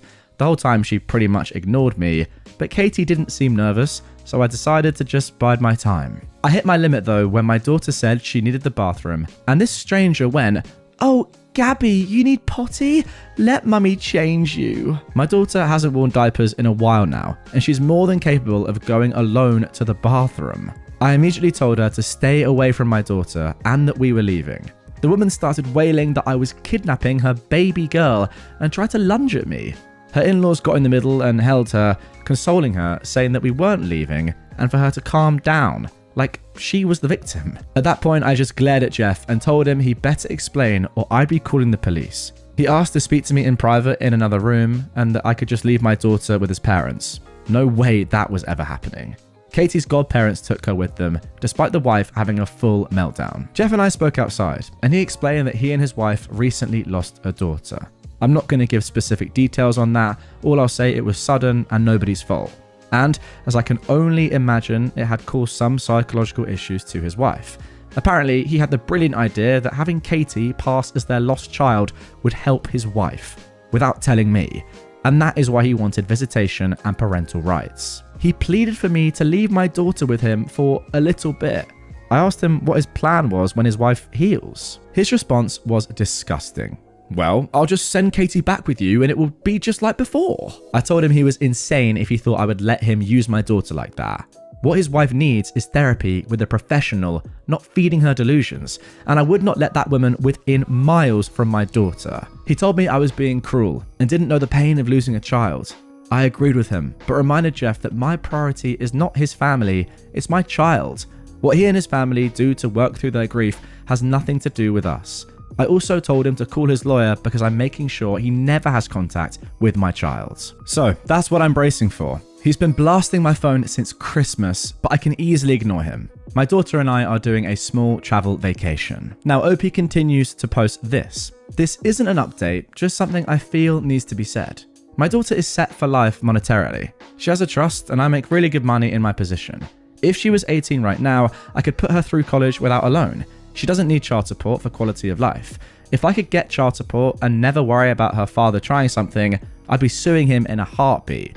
But after talking to a lawyer and realizing the risk, I've taken the decision that child support or possible inheritance is not worth my child's safety. Safety is always first. And now another edition from OP posted on the 6th of January 2024. Hey everyone, Happy New Year's. This isn't so much a real update as just letting people know that we are home and safe. My daughter is spending the rest of her vacation with her godparents on another trip while I work on things. Just a reminder, this was originally posted on r/entitledparents on the 31st of December at 8:52 p.m. Moving might be something I'll be looking into, though that is a long-term plan considering all it takes. I won't share too many details on what my lawyer is going to be doing, but we're absolutely going to push for a restraining order. I might not post for some time, at least not until things settle. I do appreciate all the support and good advice. I'm taking a lot of it into account as I plan how to move forward. Okay, off the rip, I've just got to say this is just a crazy start to this story. I think, from your exes, I know you don't like calling him exes, but I'm going to refer to him as ex. I'll call him Jeff. How about that? From Jeff's perspective, he is the one I think that's most in the wrong here, because I can kind of understand from his girlfriend or his wife now's point of view that she is probably just in a terrible, terrible spot. I mean, it's a horrible thing to happen. I mean, I'm sure he is as well, to be fair. But for her in particular, I think it's a horrible thing to happen. And she's probably looking for any sort of thing that can make her feel better. Obviously, he should be leading her towards therapy. And she also is partly to blame, of course, as well, because she shouldn't just be trying to, in effect, steal someone else's kid. It's very weird. But I do think that Jeff is the one that should be saying, no, look, we can't just take my daughter, who I've had no part in her life, by the way, but yeah, use her for a bit to make you feel better and then send her back to her mum. No, go to therapy. Obviously, that's what you've got to do. But yeah, clearly they're not doing this. However, there are 2 more updates to come, 2 more full posts. So let's get into the second one. Hey everyone, I decided to post a last update since I will be going full silent for a long period. This was posted on January the 11th, 2024. For those that didn't know, I'm right now dealing with my daughter's father and his delusion. He wants to use my daughter as a therapy doll for his wife that recently lost a child. A lot of people were worried for my daughter and me, and I truly appreciate it. We're both safe. She's currently having a great vacation with her godparents, and I'm currently making my own arrangements to move on. My lawyer is working hard on keeping everything in order. I know a cease and desist was his first action, and we're going for no contact. He says we have a solid case, and hopefully this will be resolved relatively fast. And by that, I mean a year or 2. Now, we did get a temporary restraining order. It's only until our first court date, but after, it could be extended. I haven't had direct contact with Jeff. He lawyered up too, and tried to send a threat to take full custody. My lawyer laughed at it, since his reasoning was parental alienation. Except, I have proof that I tried for years to have him involved. Apparently, turning in a few emails showing my attempts was enough to get them to change parental alienation to a different reasoning. My lawyer is not worried, in all honesty. For now, I've decided, after much thinking, that moving is going to be necessary. It won't be something I can do on a whim, but I'll be looking into new houses within the month to hopefully move sometime this year. School will remain the same, but we'll be speaking to the admin to make sure only certain people can pick her up. And part of that decision has been to hire a private driver.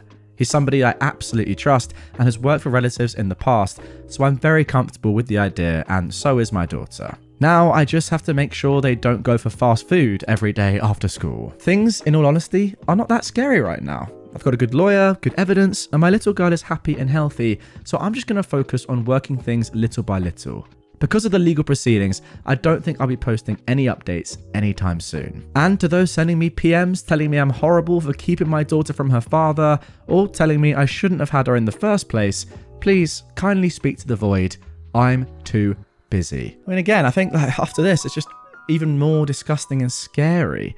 It's good that you seem pretty chilled about this, but it must be terrifying being in this situation and thinking, legally, is there actually a chance that your ex, well, not ex, but Jeff could have some sort of visitation rights here, or try and get his nose in and with some form of good legal backing, actually be able to see your daughter for a period in a week. I mean, who knows? It must be very scary. Obviously, you sound like you have everything completely under control. You said good lawyer, good evidence, and your girl's happy, which is great. But still, the fear must be just overwhelming. Although, to be fair, I don't know. Comment down below. I think OP is handling this unbelievably. Just fair play to OP. What a great mother you seem to be. You're just handling this with so much calmness and just patience, but also just knowing what you need to do. It's very, very impressive when all this is going on around you. But yeah, there is actually one more final post just from a few days ago at the time of recording. So let's get into that and see how this concludes. But then on the 17th of February 2024, so a decent while later now, OP posted this. Hey, doing an unexpected update. My lawyer just called me to let me know that Jeff was arrested. I'm not aware what the charges are. Short of being a murder, I'll be realistic, he's probably going to be out as soon as his parents post bail. That said, I have to admit, a petty side of me is rather happy, since depending on the circumstances, it might help in my bid to get a permanent no contact order. My daughter is doing great, by the way. She's been making her list of new school gear she wants for March, when she goes back to school. I've also been talking to my job about a chance to work in another country. We'll see. Thank you everyone that has messaged me by PMs. You guys have great recommendations and I read them all. I couldn't keep up with all the messages, but the vast amount helped a lot. Okay, so OP lied. There you go. If anything happens directly on my own case, I'll post later on. For now, I have a few months before we go into court again.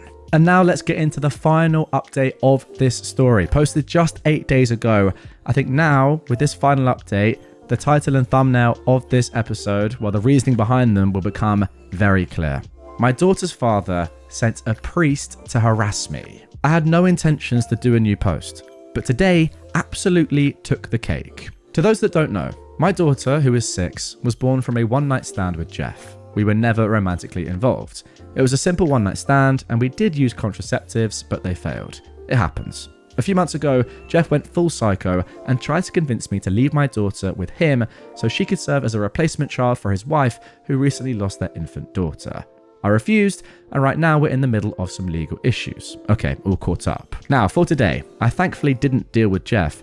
Instead, he sent a priest to harass me at work. I'm going to be very blunt. I am completely detached from religion. I'm not an atheist, just don't really like the idea of the Catholic Church. That is the leading religion in my home country. Yeah, I respect it, and most of my family is Catholic, so I do have a detached respect for church officials. Today I was doing some paperwork when I got a call about a priest asking for me. I didn't have any meetings scheduled, and a lot of times we get visits from clergy asking for donations or participation in events, so I figured that was it. I told the secretary to let him in, and things at first seemed rather polite. Shake hands, asking how things were, the usual chit-chat. Then the priest began talking about how it had come to his attention that I was a single woman with a child, and that apparently I lived a life of debauchery and hate. His words. I was taken aback and agreed that I was a single mother, but that I didn't see how I lived in debauchery and hate. The priest then went on about how he knew my daughter is prohibited from spending time with her father, and that I'm constantly sleeping around with men instead of living a godly life.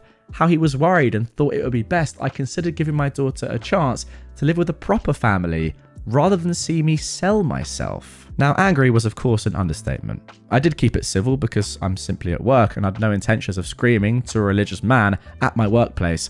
I simply told him that my daughter was fine with me, she lived a safe and happy life, my personal affairs were my own, and that I had no intentions of sending her to another household. I told him that if there was nothing else, he should probably leave, as I had other things to attend to. He then showed his hand, and that's how I know it was Jeff's doing. The priest told me he didn't think my daughter would be a happy child with me, but her father was well respected in his church, and he knew he would raise a proper Christian lady. At that, I laugh and simply say, no. I once again recommended he left, and if he didn't, I would be calling security. He left saying he would try to speak to me again when I'm not being hysterical. I told my secretary and our security not to let him into my office again, and I called my lawyer. I don't have audio, but we do have security feed from him walking into my office. Thank you again to everyone sending well wishes in my previous post. We're still working on that move, but school is back and she's loving it. We still have that temporary restraining order against Jeff and his wife, and school officials know it. So there we go. Yeah, that is where it gets absolutely mental. Sending a priest to your work to harass you and put the fear of God in you and make you just, I don't know, think, oh my gosh, no, my daughter's not going to grow up to be a great Christian, even though I'm not religious myself. Oh no, I must send her to the man in her life who has never been in her life, literally. Oh, that's right, her father. So weird. I want to know how this works now. Does Jeff pay the priest? Does he say, look, mate, I really need a favor. I know we get on well. Like, I love your prayers. I love your hymns. You're a great singer, actually. Can you do me a little favor? Can you just go to my wife's work? By the way, not my wife, and never been in a relationship with her. Yeah, some random woman who happens to be my daughter's mother. And just tell her that she is horrible and not a good mum, despite the fact that in reality she actually really is. That'd be great. Also, what sort of priest would do that? So bad.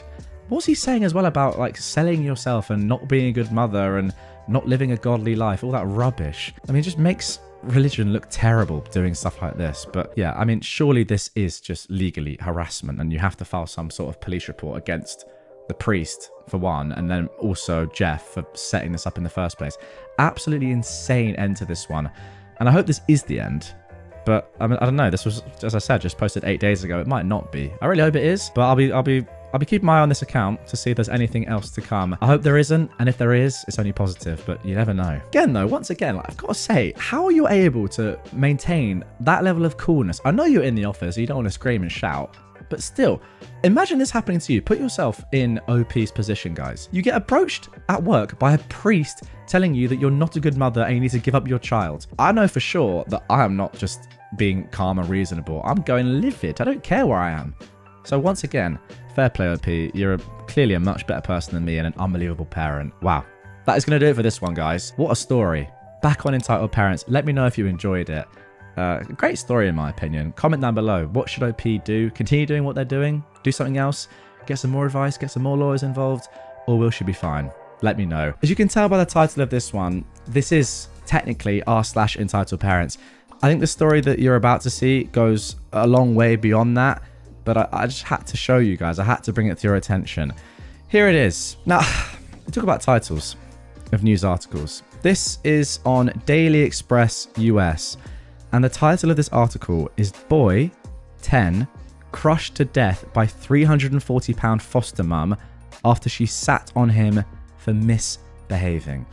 So yeah, as I say, this obviously goes beyond what we'd normally expect from entitled parents. This is just, yeah, murder, a little bit further than the usual stuff. But I just have to tell you about this story. It just blew me away when I saw it. So Jennifer Wilson has been charged with involuntary manslaughter after her £340 frame caused the death of 10-year-old Dakota Levi Stevens in Berrien County, Michigan, court document says, which is just insane.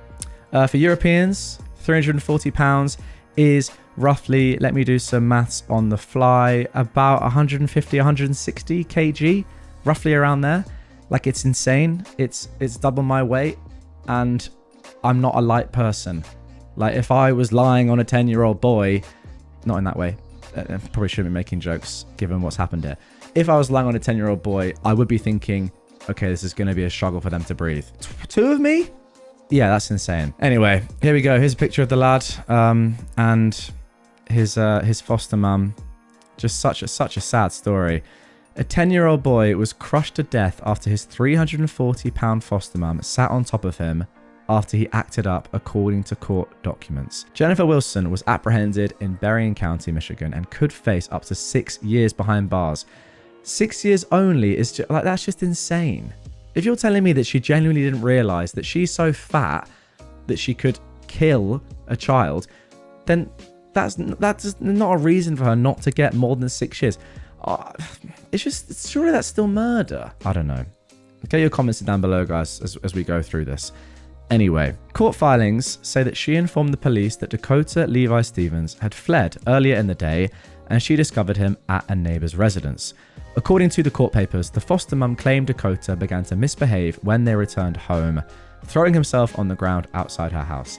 It's alleged that she sat on Dakota while contacting his caseworker, during which time the boy screamed and eventually ceased moving. She confessed to the police that she initially believed the child was pretending until she rolled him over and noticed his eyelids were unusually pale. The foster mother disclosed to investigators that she sat on Dakota for approximately 5 minutes. 5 minutes with 160 kilograms on top of you as a 10-year-old boy.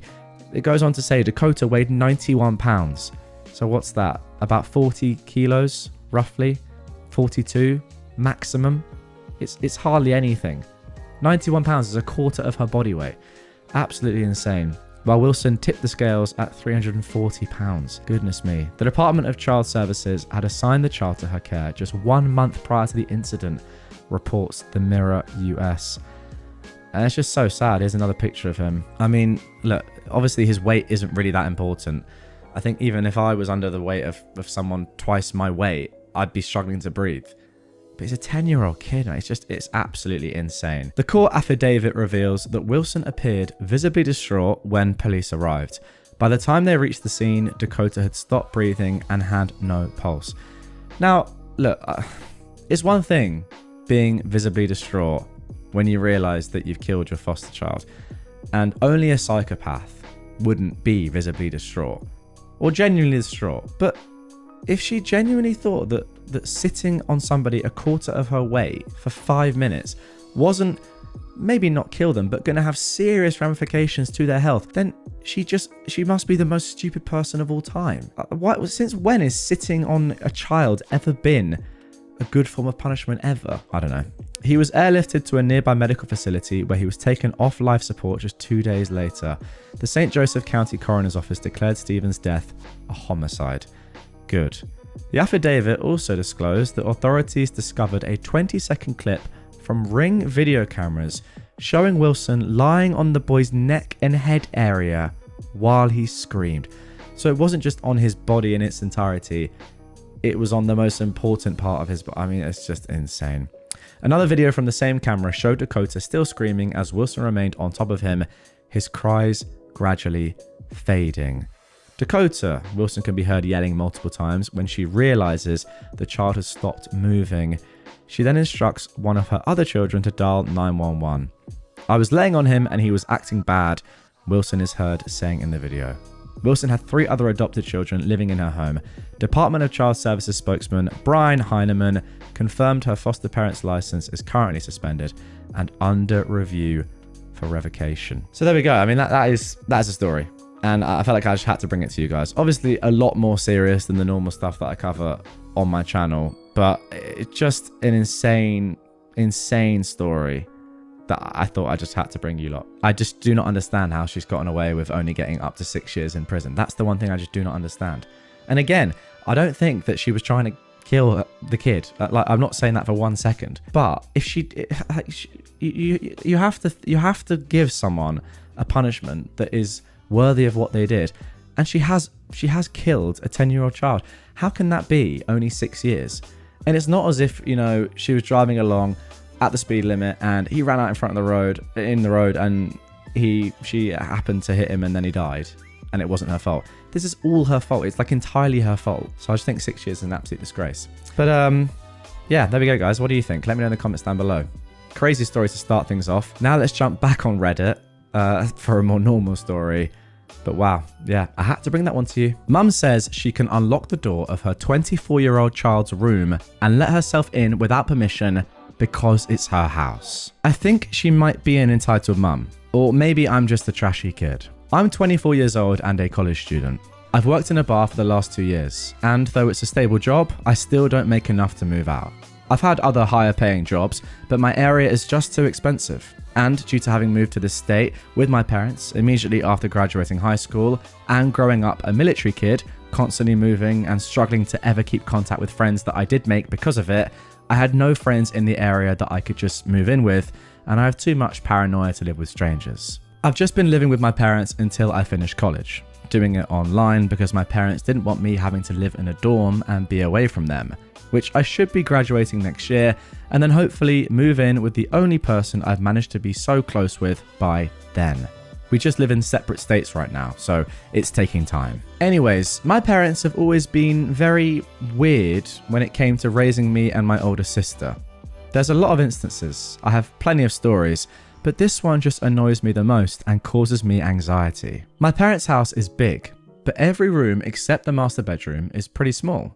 My bedroom can only fit my bed, dresser, and TV stand comfortably, so my desk and computer and bookshelf and my ferret and his big cage are in the bedroom next to mine that's used as an office for me instead. I'm 24, so obviously I love having some privacy, especially since I spent most of my life being heavily monitored and coddled by my parents, specifically my mum, because I was diagnosed with Asperger's at 4 and a bunch of other things that keep adding up as I see doctors. My sister actually told me she was a bit relieved about how little they ever paid attention to her because they were so focused on me.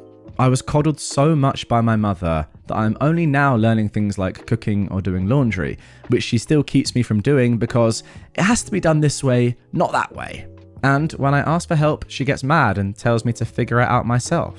Anyways, rambling all this to say that our mum still hovers and overwhelms me with how on top of me she is. But the worst of it is probably the fact she will let herself into my bedroom or office whenever she wants, most of the time without announcement. Reminder, I'm an adult. I'm also AFAB, and again, an adult. Though my parents don't believe I do things like that because I'm their baby who never seems interested and acts disgusted, but I act that way to keep my dad from making jokes and comments about me. So besides existing, I also do adult things in my private time. Obviously, I'll lock the door, but does that stop her? Absolutely not. So even if I'm in my office playing video games, I'll keep one end of the headphones off at all times so I can listen out for my mum moving around nearby. Goodness me, that is not going to be good for your situational awareness depending on what game you're playing. I won't have anything to hide, but my anxiety will go through the roof. Besides that, because of my dad, I hate anyone coming up or sneaking up behind me without my knowing, and she insists on my computer facing the door, so my back is to the door. So I lock my door to prevent people from doing that. Like any human being, I also lock my door when I'm changing in my bedroom. And what does my mum do? She finds my door is locked, unlocks it, and lets herself in. There was this one time, for example, where I was in my bedroom in the middle of changing. I'm literally completely topless, boobs to the wind, when I didn't hear her approach my door. All I hear suddenly is the sound of my doorknob, the lock being switched from the outside, and then the door being thrusted open. And what did I do? I body slammed the door shut and nearly hurt her doing it. I don't know what it is, but even if it's my mum, who insisted on bathing me until I was nearly 14, okay, we need to discuss that. The thought of anyone seeing me in any state of undress, even if it's just in my underwear, feels disgusting and makes me panicky. So I'm not joking when I say I was hyperventilating when I slammed into the door to shut it and was quickly trying to dress. Now while I'm doing that, my mum is shoving into the door, trying to force it open, yelling to let her in, and that she wanted to tell me to do something. I told her no, that I'm changing and she can't come in. She gave up getting in, mostly because I'm a fairly strong person despite never working out, unless you count picking up tables and kegs at work for fun exercise. I just like picking up heavy things to see if I can. Respect. But I will say, the fact that she bathed you until you were nearly 14 is actually disgusting. I mean, in a hygienic sense, I imagine it's quite good for you.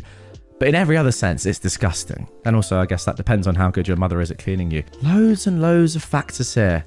The main being, it's disgusting. When I finally let her in, after changing, she's huffing and mad at me, demanding to know why I wouldn't let her in. I repeated that I was changing, and she said, "So? I'm your mother. I made that butt so I can look at it." Sorry, she said what? For audio listeners, I've turned on my camera here to show my utter dismay at what I've just read. I made that butt so I could look at it. Well, if that's not the most loving thing you've ever heard from your mother, I'm not sure what is. Let's carry on. I ignored that and said my door was locked and that she shouldn't just be letting herself in and unlocking my door. She responds with, "I can do what I want. It's my house. If I want in your room, then I'll come into your room. I can unlock your door if I want. What if there was an emergency? What if you were dying? What if I was dying?" I said, "I don't care. I'm an adult. This is my private space. You do not just let yourself in whenever you want. I don't disrespect you and let myself into your room and unlock your door. Don't do it to me." She just got mad and ran off, forgetting what she was going to tell me to do. Okay, and that is the end of the post, although OP has added a couple of edits with a lot more information, which I think is very relevant. First of all, thank you for all the replies giving advice and reassuring me. I'll look into a door stopper. I just worry about her reactions, since just a few years ago, a bad experience with my dad and locked doors left me sobbing and in a panic attack on the bathroom floor while he pounded the door until it nearly broke, calling me a lot of things. So I get a lot of anxiety about my parents' reactions to being unable to get to me. I'll definitely try to get a stopper when I get paid next. Now, some more information. First of all, I don't pay rents. They want me to, and were going to have me start last year until my insurance skyrocketed, and so it's been harder for me to keep any money saved up. Secondly, it may be some time before I can fully move out due to money and the situation with my best friend, but I've been planning to pursue my master's after I finish my bachelor's at a school less than an hour away that's close to my work and requires freshmen to live on campus. The original plan was getting an internship out of state for a month or so to get practice being more independent, but I didn't get accepted to my choices, so I'm relying on pursuing a master's now for a good excuse for them to allow me to live away from them. Third, I'm not a legal dependent. Back in 2018, a month before my 18th birthday and right after I graduated high school, my parents insisted we get me an attorney and open a case to make me their dependent. I didn't want to. I knew it meant I'd have to stay forever, that I'd be stuck at home. I said I didn't want to do that, but they insisted it was for my own good and to help me. When we met my attorney, they didn't allow me to get a word in for the first 30 minutes with him. He made them wait in the other room so that he could finally be able to speak with me, and I told him I didn't want this. He asked about me, lots of questions. Finally, when the hearing occurred, my mother broke down sobbing, telling everyone in the room that I needed it, that I was going to die in a ditch somewhere, her exact words, that they just want to help me. The attempt to make me a dependent was denied, as my attorney found me perfectly capable and happily wanting to be independent, and thought it unnecessary to make me into a dependent. 4. My sister and I used to speak of me living with her, but because of a medical situation with my nephew and with other family situations going on, my uncle is living with her and my brother-in-law to help with the kids and house. 5. After it being so long, I'm not sure the full name and contact of my old therapist anymore, only a last name. I don't even know the address of her office, as my parents didn't allow me to learn how to drive until I was 22. I may try to speak with our doctor about referrals, as I know the address at least. I'm just hoping I can find a day off or can find an in-person therapist, as I tried digital and was getting nowhere with the lack of privacy to speak with someone. Oh my goodness, I just realized what that means. I assume, yeah, in your own house you had your parents at your door probably listening in. Ugh, that's awful. Or actually probably coming into your door, unlocking it. Insane. And 6, my bank account is heavily monitored by my mother and she sees everything I do with it. I've been looking into opening a private account. I just worry about a new card coming in since she goes through all of our mail and I work often. And then OP says, finally, there have been many occasions where, when I get especially stressed from being busy with work and school and vent about it, my parents have insisted I just quit my job, focus on school, and they'll take care of me and my bills. I could just stay home and only do school. They stopped recently only because I told them to their faces that if I had to be home and not work, I'd go crazy like that and unalive myself. Dramatic? Yes, incredibly so, but it is true. Some of the hardest times of my depression were when I was out of a job and trapped at home constantly. Turns out it's probably a mixture of depression and bipolar. We didn't find out I was bipolar until last year when I first spoke with our most recent doctor. And I did attempt but failed. Not that they noticed, just thought I was acting tired and told me to lay down. A somewhat minor thing, I think, but when I drive places, I have to let my mum know where I'm going. And if she says no, then I can't go. Same with trips. And she makes sure that I'm going where I said by tracking me. Oh God. The one time I turned it off, she called me freaking out. Now guys, get in the comments down below. Let me know if you agree with me on this. I think, well, this is my takeaway from what I've just read there. I think that your parents, OP, are doing all this stuff and being so controlling because they think that because you have Asperger's, autism, they're allowed to do that. And I think it's that is in their mind for some reason enabling this terrible, I mean, it's not even parenting, just this terrible control that they have on your life. I think because they think, even though clearly they're just wrong, that you need them so much. But I mean, the attorney said it himself, like, you're completely fine. You're happily independent. You have your own life. What are they doing? The bathing till 14 thing, I think it just highlights that. This is a thing that's been going on for years, decades now probably, where for whatever reason they think that because you have autism, they get to completely control your life and ultimately it sounds like ruin it. It's actually insane. In many ways, is it not just ableist? I think it actually is. Your mother is just infantilizing you, I think, because you have autism. Maybe it's nothing to do with that. I just think that is the reason why in her head she sees it as okay. Your dad, to be fair, just sounds like an awful person anyway.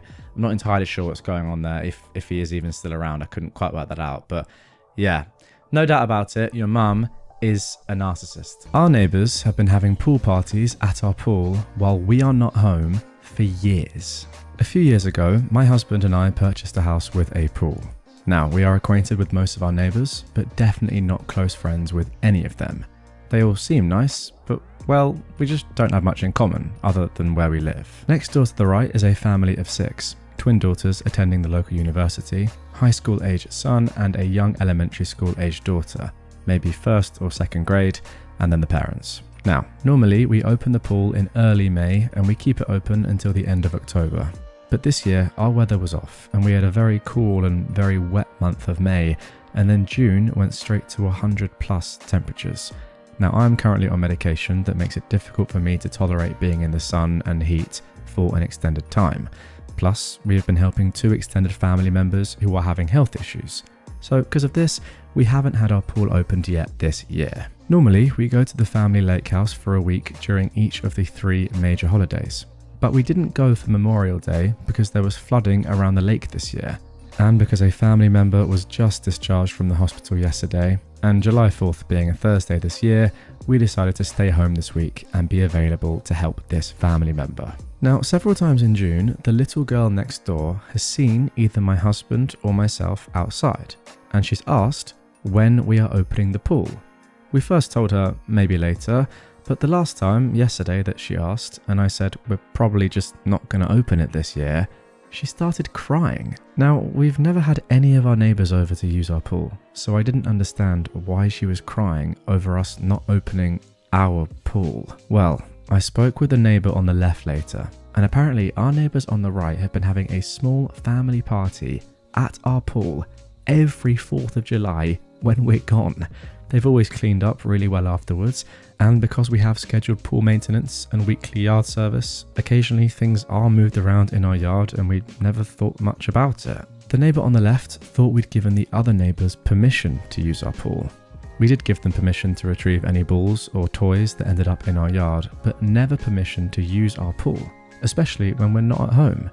We have a special latch on the gate, and my husband did show the neighbour how to open the gate to retrieve his kids' toys. So, now my husband, who loves gadgets, is going to have several more cameras installed around the exterior of our house, covering the gate and pool area, and have the gate latch made where we can grant remote access for the pool service and yardmen.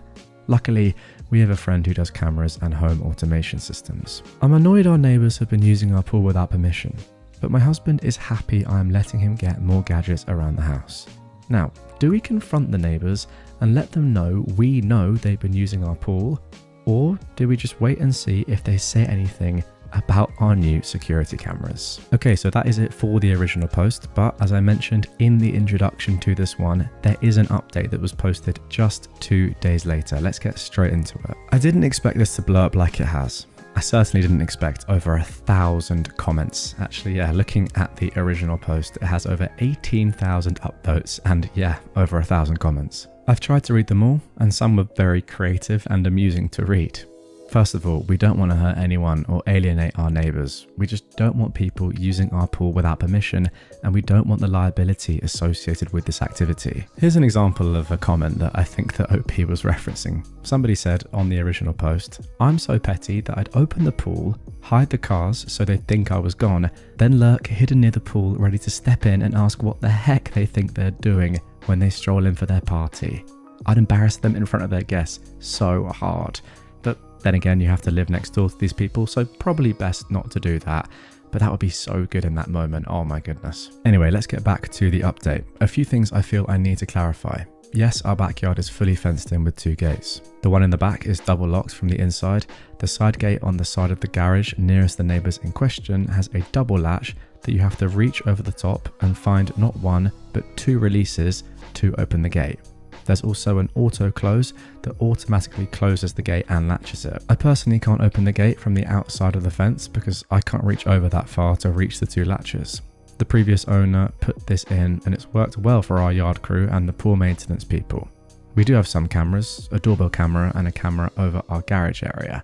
The garage camera picks up if someone goes towards the gate from the front, but we didn't want to invade our neighbour's privacy by recording their side garage door and gate to their backyard. We even shared the camera angle with them because we didn't want them to be concerned about us recording their children or their coming and going. I guess we were more concerned about their privacy than they were about ours. Anyway, the update. Thursday, July 4th morning. I was loading a few things in my vehicle to take my cousin who just got out of the hospital. Neighbour/husband, who's been gone a lot for work recently, saw me and came over and asked if I was getting a late start going to the lake. I let him know that we were staying home because we're helping my cousin who just got out of hospital. He asked if we were going to be staying at home all weekend. I said yes, one or both of us will be around all weekend. He quickly wished me a happy 4th and went home. I went back in to grab my purse and tell my husband about the conversation with the neighbour before I left. When I got home, our friend Mike was there. Mike does security cameras and home automation systems, gadgets, and my husband loves gadgets. Mike and my husband have a plan for multiple cameras and several gadgets, some of which involve us going ahead and having the pool opened. I agreed to all but one of the new cameras and almost all of the gadgets. I think my husband put some in the plan, knowing he'd have to give up on a few of them. Mike also suggested talking to our homeowner's insurance agent because we might be able to get some discounts with the security upgrades. So on Friday the 5th, Tom, our insurance guy, comes over and Mike is back and he has a drone to help him find the best camera positions. Really, I think he just wanted to show off his gadget. So my husband, Mike and Tom are outside and all around the house and occasionally inside.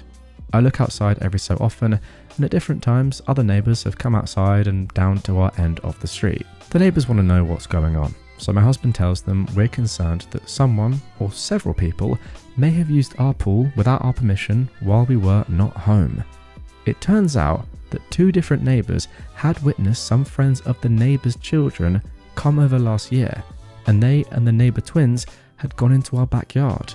One neighbour even asked the girls, and they claimed that we let them come over all the time and use our pool. So at this point, my husband and Tom discussed this, and Tom says we should send a registered letter to the neighbours rescinding our permission from entering our fenced-in backyard. So before Mike and Tom left, the neighbours on the right, pool party neighbours, come home, both husband and wife.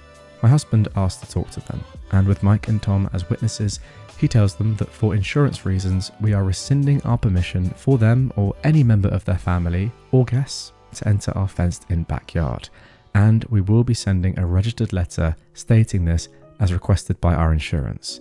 My husband never accused them or their children of using our pool, but said we had reason to believe that in the past, our pool had been used without our permission.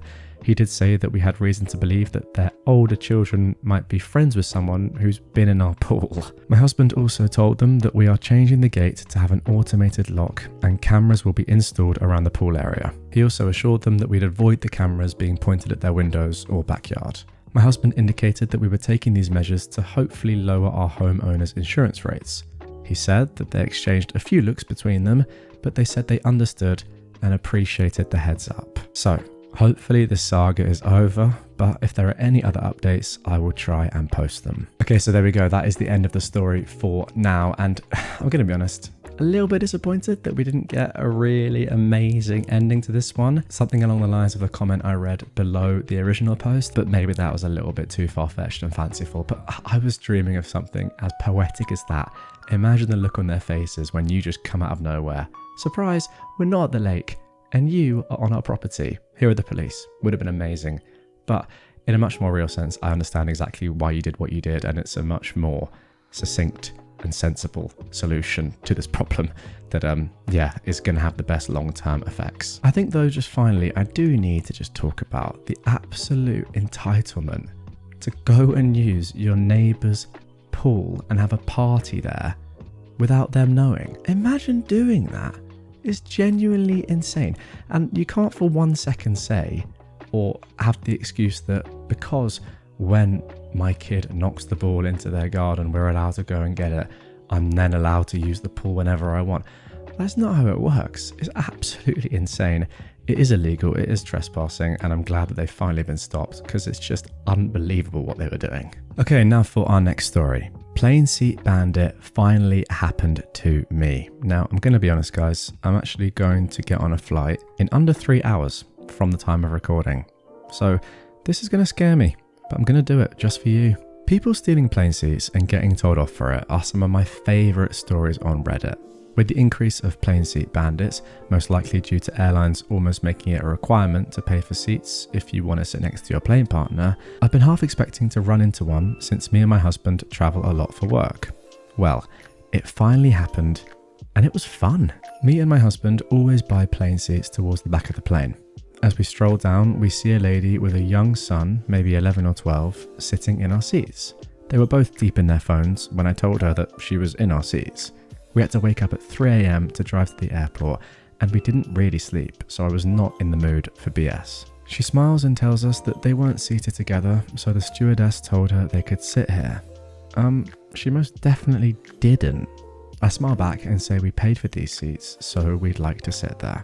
She keeps smiling her stiff smile and points to other empty seats behind us and asks if we wouldn't mind sitting in one of them, since they're already settled and comfortable. Would it even matter? Well, I said, yes, since the plane is still boarding, so these might all be reserved, and it really messes with the system if people sit in random seats. Goodness me, the flight's not even full yet. Just get up and move, man. It's insane. Anyway, she is starting to lose her smile and says if there aren't seats available after the plane has finished boarding, they would move then. Now, I'm not confrontational, and I'm usually a people pleaser, so I'm struggling to stand up for myself, but I'm so proud for doing it anyways. Meanwhile, my husband is struggling between boarding passengers to get the flight attendant. I sigh and, with a half smile, say, I'm sorry, but I just want to sit down and not stand in the hallway blocking people to see if maybe there are empty seats when I paid for our seats. And besides, I would like the police to be able to identify our bodies by seat number in case the plane crashes and our families want to bury our remains. Oh my goodness. The kid's face, which has been glued to his phone this entire time, shoots up in shock and he looks between me and his mum. It was delicious. She has a bewildered look on her face. There's silence for 5 seconds before she packs up her stuff and pokes her son to move. I keep smiling sweetly and thank her and plop myself down as my husband returns with a flight attendant. I tell her everything is fine and I tell my husband what happened. We laughed and I'm pretty sure the mum heard, or at least I hope so. I didn't look back, but I think I'm not mistaken of feeling a laser stare in the back of my head. Luckily, the flight was only 3 hours, so I didn't need to walk past for the loo. Well, that was a phenomenal story. Well, there we go. Some of my fears, I think, have been offset a little bit by reading that story. I have just got a notification literally right now from the flight saying it's going to be delayed. Don't know how. It's 3 a.m. when I'm recording this and the flight's at 6:50. How is it already delayed? Makes no sense. You can see maybe behind me. Oh, can you? Yes, there we go. A rucksack. Doesn't give anything away. I have a bag here as well. I'm going. And you know what? Because of this story, I want to bump into some entitled people, and I'm not going to be as funny or nice or clever as OP. I'm just going to batter them in the face. Anyone got any objections? No? Okay, I'll do it then. I'm taking my mum to court. My mother has finally pushed me too far. I, a 34-year-old woman, cut contact with her back in 2021. She's always favoured my son, and he became her golden child. So she started trying to use the school to see him without mine or his father's permission after I cut her out of our lives. We quickly put a stop to it by speaking with the school, and my son's father sent her a lengthy text telling her to never manipulate the school system to get to our son again, or we'd be taking legal action. And he let her know that we'd spoken to the school about this and they were very aware of our feelings. She was mostly quiet for a while after that, but I caught her following me once and I evaded her. She even travelled to another state where my son's father's family vacations almost every year during Christmas. Luckily, my son happened to not be there that year. Well, recently she started secretly volunteering at my son's elementary school. He's 10 years old, by the way.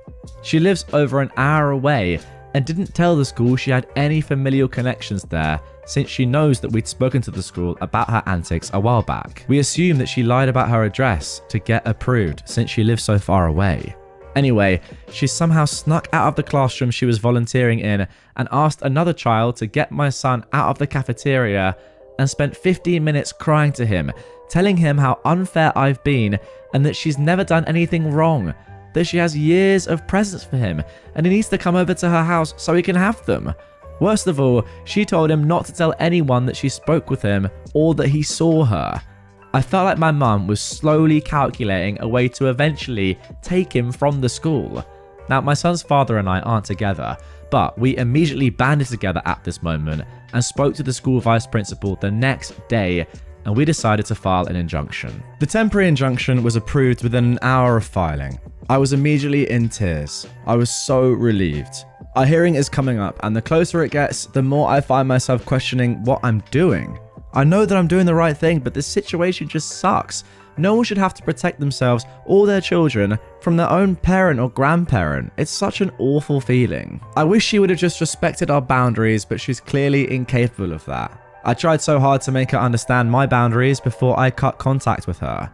Her entitlement to my son was disgusting. She demanded seeing him, talking to him, and got very nasty and angry with me if I didn't oblige or if I had other plans and couldn't fit her in. She would constantly slip and call him her son. I guess I'm triggered and back to childhood me, feeling helpless and scared. I feel bad that I've had to go this far. I feel terrible that she's been served. I know I shouldn't feel bad because she's probably more embarrassed than worried about how this makes her look more than anything. It's probably a long shot, but have any of you guys experienced anything like this? I've never been to court. Even when my son's father and I divorced, we were able to settle on our own. I've got no idea what to expect, and I'm scared. I don't want to see her. I don't want to hear her lie in court or cry and manipulate, but I know it's coming. This situation is heartbreaking. Well, there we go. I think I've saved the most entitled person of this entire episode for last, but with good reason, because there's a beautiful update coming that I'm going to get into in just about 12 seconds, count them down, and I think it just shows the beauty of Reddit and what an amazing place it really is. Just full of wholesome people. Has that been 12 seconds? I'm going to say yes. How did he do that? Edit. I'm trying my best to respond to each one of you, but I just have to say thank you all so much for sharing your stories, for guiding me, for giving me pointers, for helping me prepare, for keeping me grounded and rooting for us. I didn't expect to receive so much amazing advice, and I'm crying tears of pure gratitude for each and every one of you. You guys might be strangers, but I love each of you from the bottom of my heart.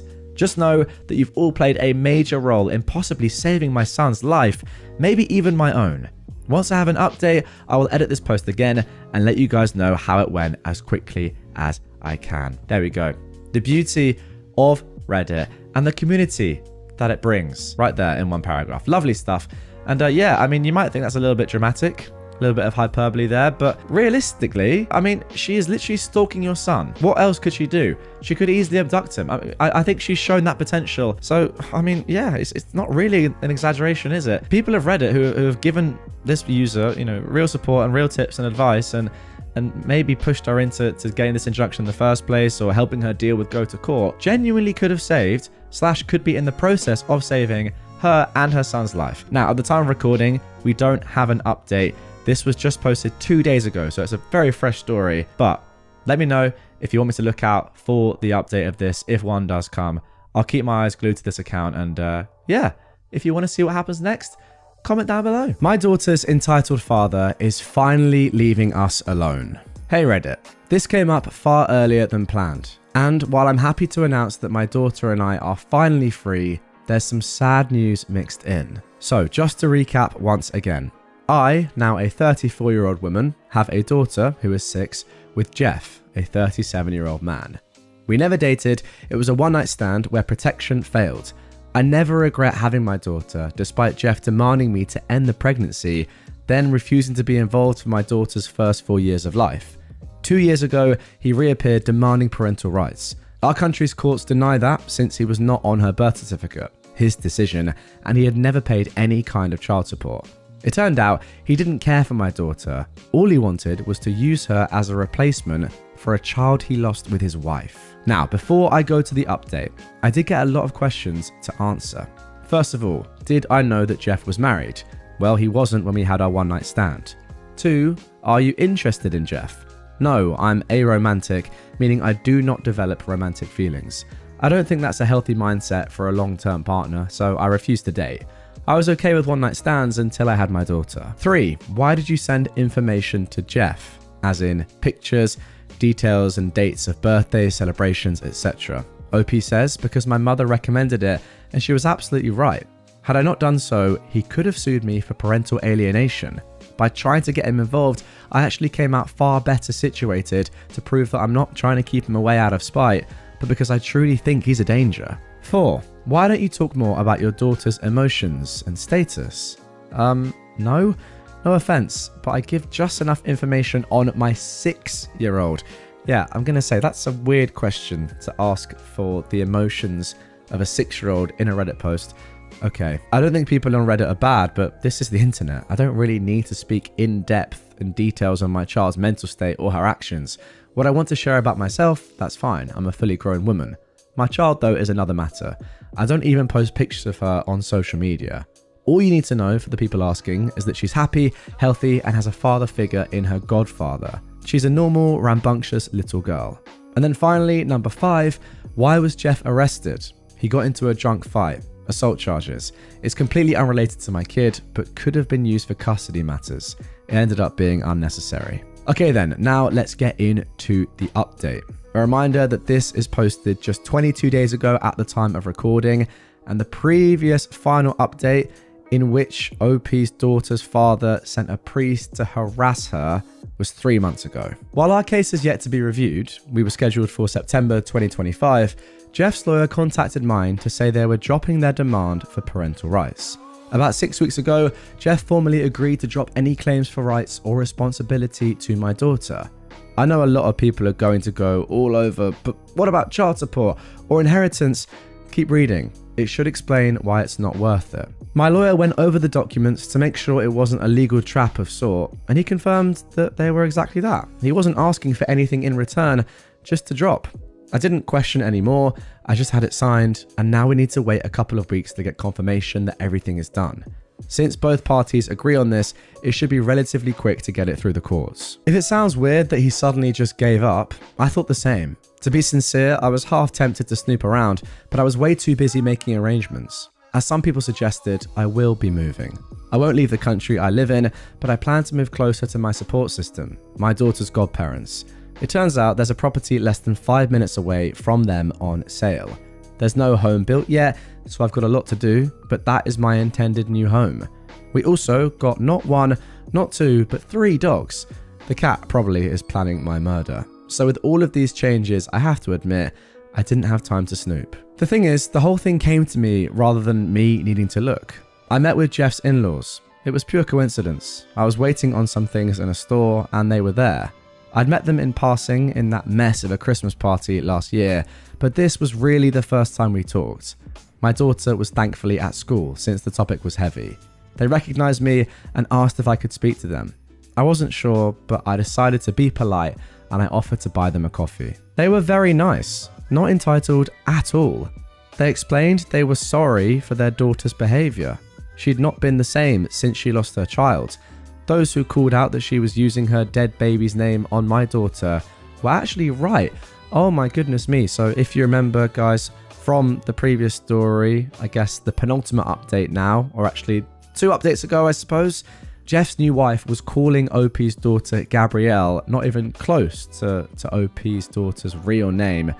And this, I suppose, is why. I mean, to be honest, that is just actually incredibly sad. It makes me feel a lot worse for Jeff's new wife than I previously did. I thought she was doing it like massively on purpose, just out of spite, but maybe this explains it. Anyway, Jeff's wife's parents explained they just wanted to clear the air with me. I told them I didn't personally blame them, but I couldn't forgive their daughter, and she was a big worry. That is when things hit the fan. The mother started crying, and the father explained that Jeff's wife passed away. Self-inflicted. I feel like trash for the things I told them. I apologized, but they were very gracious and told me they knew I had no idea. We talked a little about her, about their grandchild. I found out what Jeff told me about how his child died was a lie. And now I don't feel so kind as to keep it wrapped up. He shook an infant because she was colic. If you don't know what that is, it's when babies just cry non-stop. I was angry. I'm still angry. No one should ever shake a baby to the point they pass away. That is just diabolical in my opinion. He had told me she just passed away from sudden infant mortality. It's a common thing here, unfortunately. Once again, guys, we don't know in which country this takes place. They talked about Jeff and how he swore up and down I would agree with his idea to have my daughter pass for their lost grandchild, and that would help their daughter. They were not really thinking straight, and I get it. Jeff's a charmer, and mix that with grief, it goes nowhere well. There were other things said, but the main thing was they didn't want any resentment on my part to their family or their daughter. I told them that I don't hate them or their daughter and how sorry I was they had to go through all of this. They gave me a picture of my daughter's half-sister. She was a very cute baby, and I plan to one day explain things to my daughter. I think it's important that she knows. I also know where Jeff's wife and her baby are buried. I think not yet, but when things aren't as raw as they are right now, I'll take my daughter to visit her sister. I called my lawyer after to give him these new details. He did reprimand me for speaking to the in-laws alone, but he understood the situation. My lawyer is a good friend of mine, and he tends to be very blunt when I make mistakes. He promised me he's making sure that whatever ties could exist between Jeff and my daughter are fully cut legally. More things have come to light too. People were right. Jeff was pretty much lying to everyone, trying to paint himself as this saintly father that couldn't possibly be part of his one surviving daughter's life. A lot of people immediately judge single mothers here as homewreckers or prostitutes, so I had a few bad encounters with people throwing insults and threats my way. Another thing that came up, which was relatively recent, this was about 2 weeks before he gave up. Jeff began telling people he offered to marry me, but I refused, that I was always after his money. Thankfully, that one lie didn't go far with most people that know both of us, since I've made it very clear throughout my life that I'm never getting married, and I don't need his money. I got into a high income job to care for my mum, and now my daughter. I don't really care for excessive luxury. His wife passed away not long before he sent the agreement that he didn't want anything to do with my daughter. It does explain why Jeff gave up. I still think he's the most horrible human being that exists, and an entitled, murderous idiot. He felt entitled to my daughter, he failed his wife, and killed an innocent baby. And I know he knows I'm posting this on Reddit, so if you read this, Jeff, I hope if karma is real, it gives you everything you deserve. I want to say more, but I don't want to break Reddit's rules. But yeah, here's the good news mixed with terrible news. I might update this post if anything else happens, but I want to believe this is over. I just want to close this chapter and look into a new start. And OP has also left a small disclaimer at the end of the post saying, I don't know how he got away with killing his child. I have no access to police records or the investigation. I'm not part of law enforcement or involved with any judicial entity. For people asking me for more information on it, I'm really sorry, but I can't give you a full legal case. I personally don't know how some people on Reddit get access to police records that easily, because I certainly don't have access to them. All the info I have is what I'm told by others, or what my lawyer can find. Okay, and there we go. That is the end of that story, at least for now. But to be honest, in my opinion, it does seem like that is the natural conclusion for this one. I just don't know sometimes with stories like this how to react. Like, this guy just has to be in prison. He's killed a baby. It's just honestly insane. Wow, lost for words. Guys, get your thoughts on this entire story down below. Once again, if you haven't seen the original posts, I covered them all, as I said in the intro, in a separate episode. That is linked down below on whatever platform you're on, so make sure, if you still haven't, to go and watch that or listen to that, and that will give you all the context you need to formulate an entire opinion about what's happened. But yeah, I mean, it's just so sad, isn't it? I don't really know what more I can say other than it's just unbelievably tragic. I mean, to sum it up, Jeff killed his baby, then indirectly killed his wife. I don't know if it gets much worse than that. Just insane. Really enraged, crazy mother tonight. Now she's going to give my social security number and address to scammers. My mother has been losing her mind for a while now. She has several internet boyfriends she met on Facebook, all of them famous men and all of them needing money. She has spent thousands in cash deposits, prepaid Visa gift cards, Bitcoin ATM transfers, bought plane tickets, sent them pictures of her Wells Fargo bank statements. You name a scam and she's fallen for it. I've seen the messages with my own eyes. She recently called my brother and admitted she was broke, and told, not asked, told him that he needed to fix it. She received a fake $10,000 check from one of these people and deposited it into her bank account and started writing her own checks to pay her bills. All of these checks have now bounced. I'm trying to catch them and make them right so she doesn't get fraud charges on top of being broke.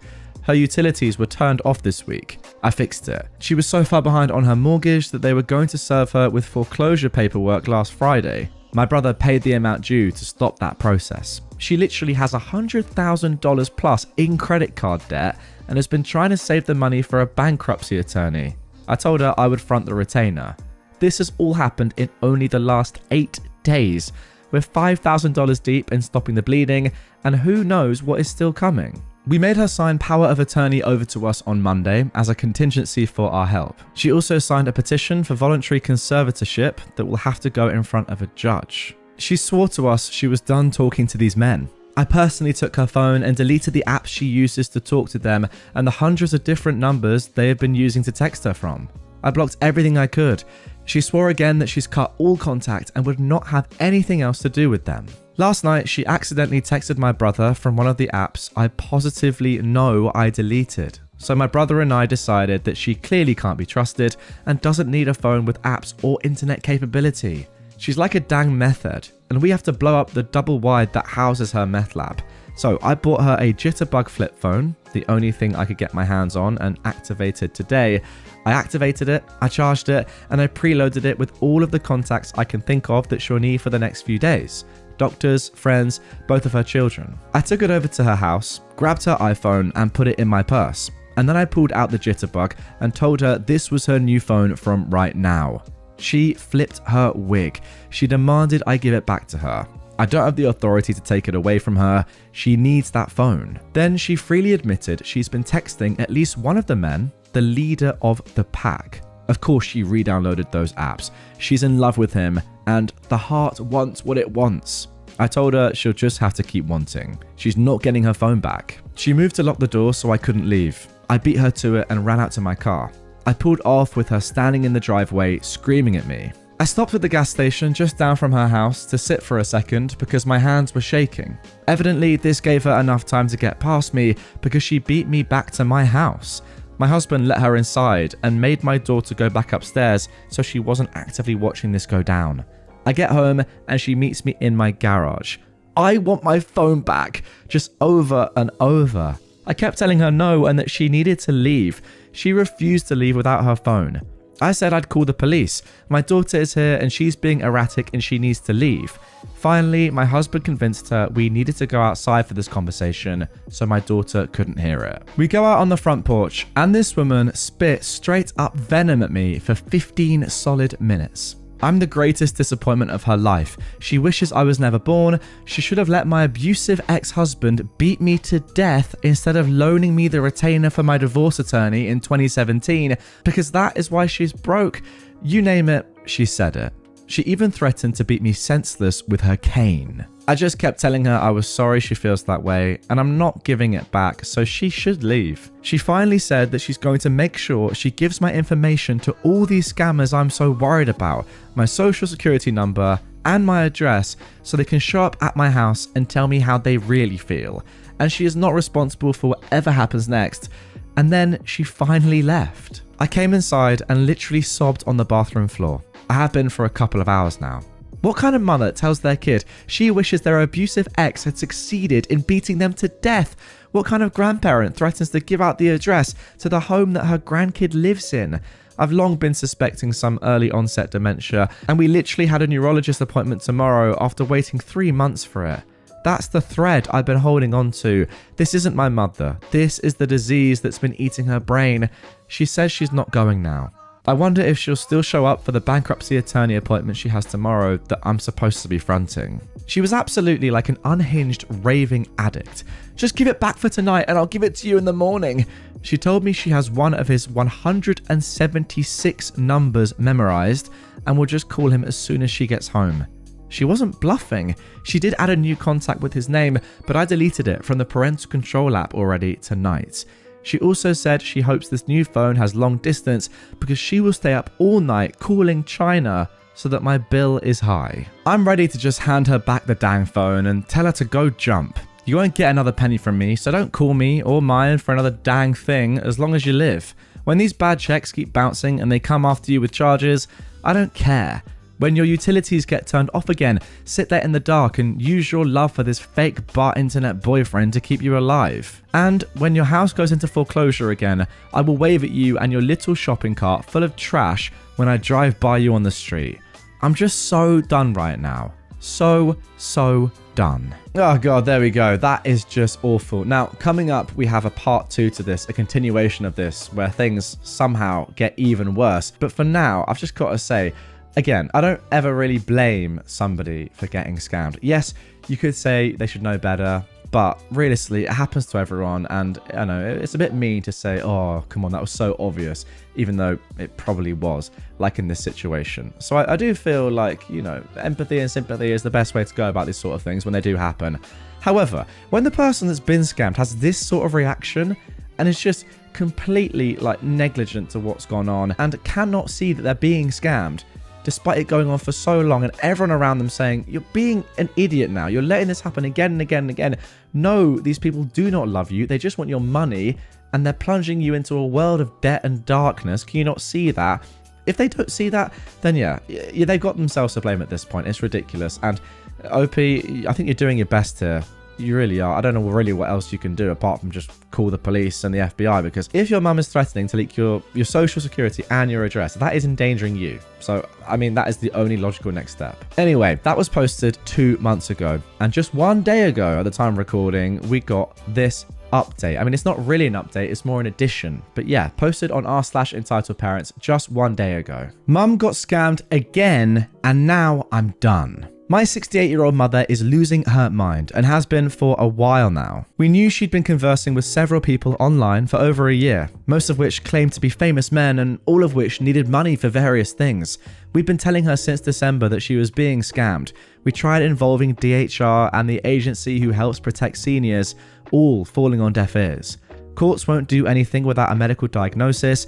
Neurologist appointments take months, so we're just stuck trying to keep her from self-destructing until then. That is one thing that I failed to mention as well, actually, guys. If she does have a neurological disorder or disease, then I kind of take back what I've said, and she does need help. If she doesn't, then I 100% stick by what I said. But yeah, if she's not even willing to get a neurological appointment, then I don't know, it's tough. End of February, she finally admits she needs help. Okay, that is good. Actually, she called my brother and said she was broke and that he needed to fix her. But we'll say that was asking for help. Per the bank, her home was a few hours from going into foreclosure on the day we got the call from her, and her utilities were turned off the very next week. She has over $100,000 in credit card debt, most of it from sending these men pictures of every single credit card she has. She also gave them all of her bank account information and sent at least $30,000 in cash via Bitcoin ATMs or prepaid gift cards.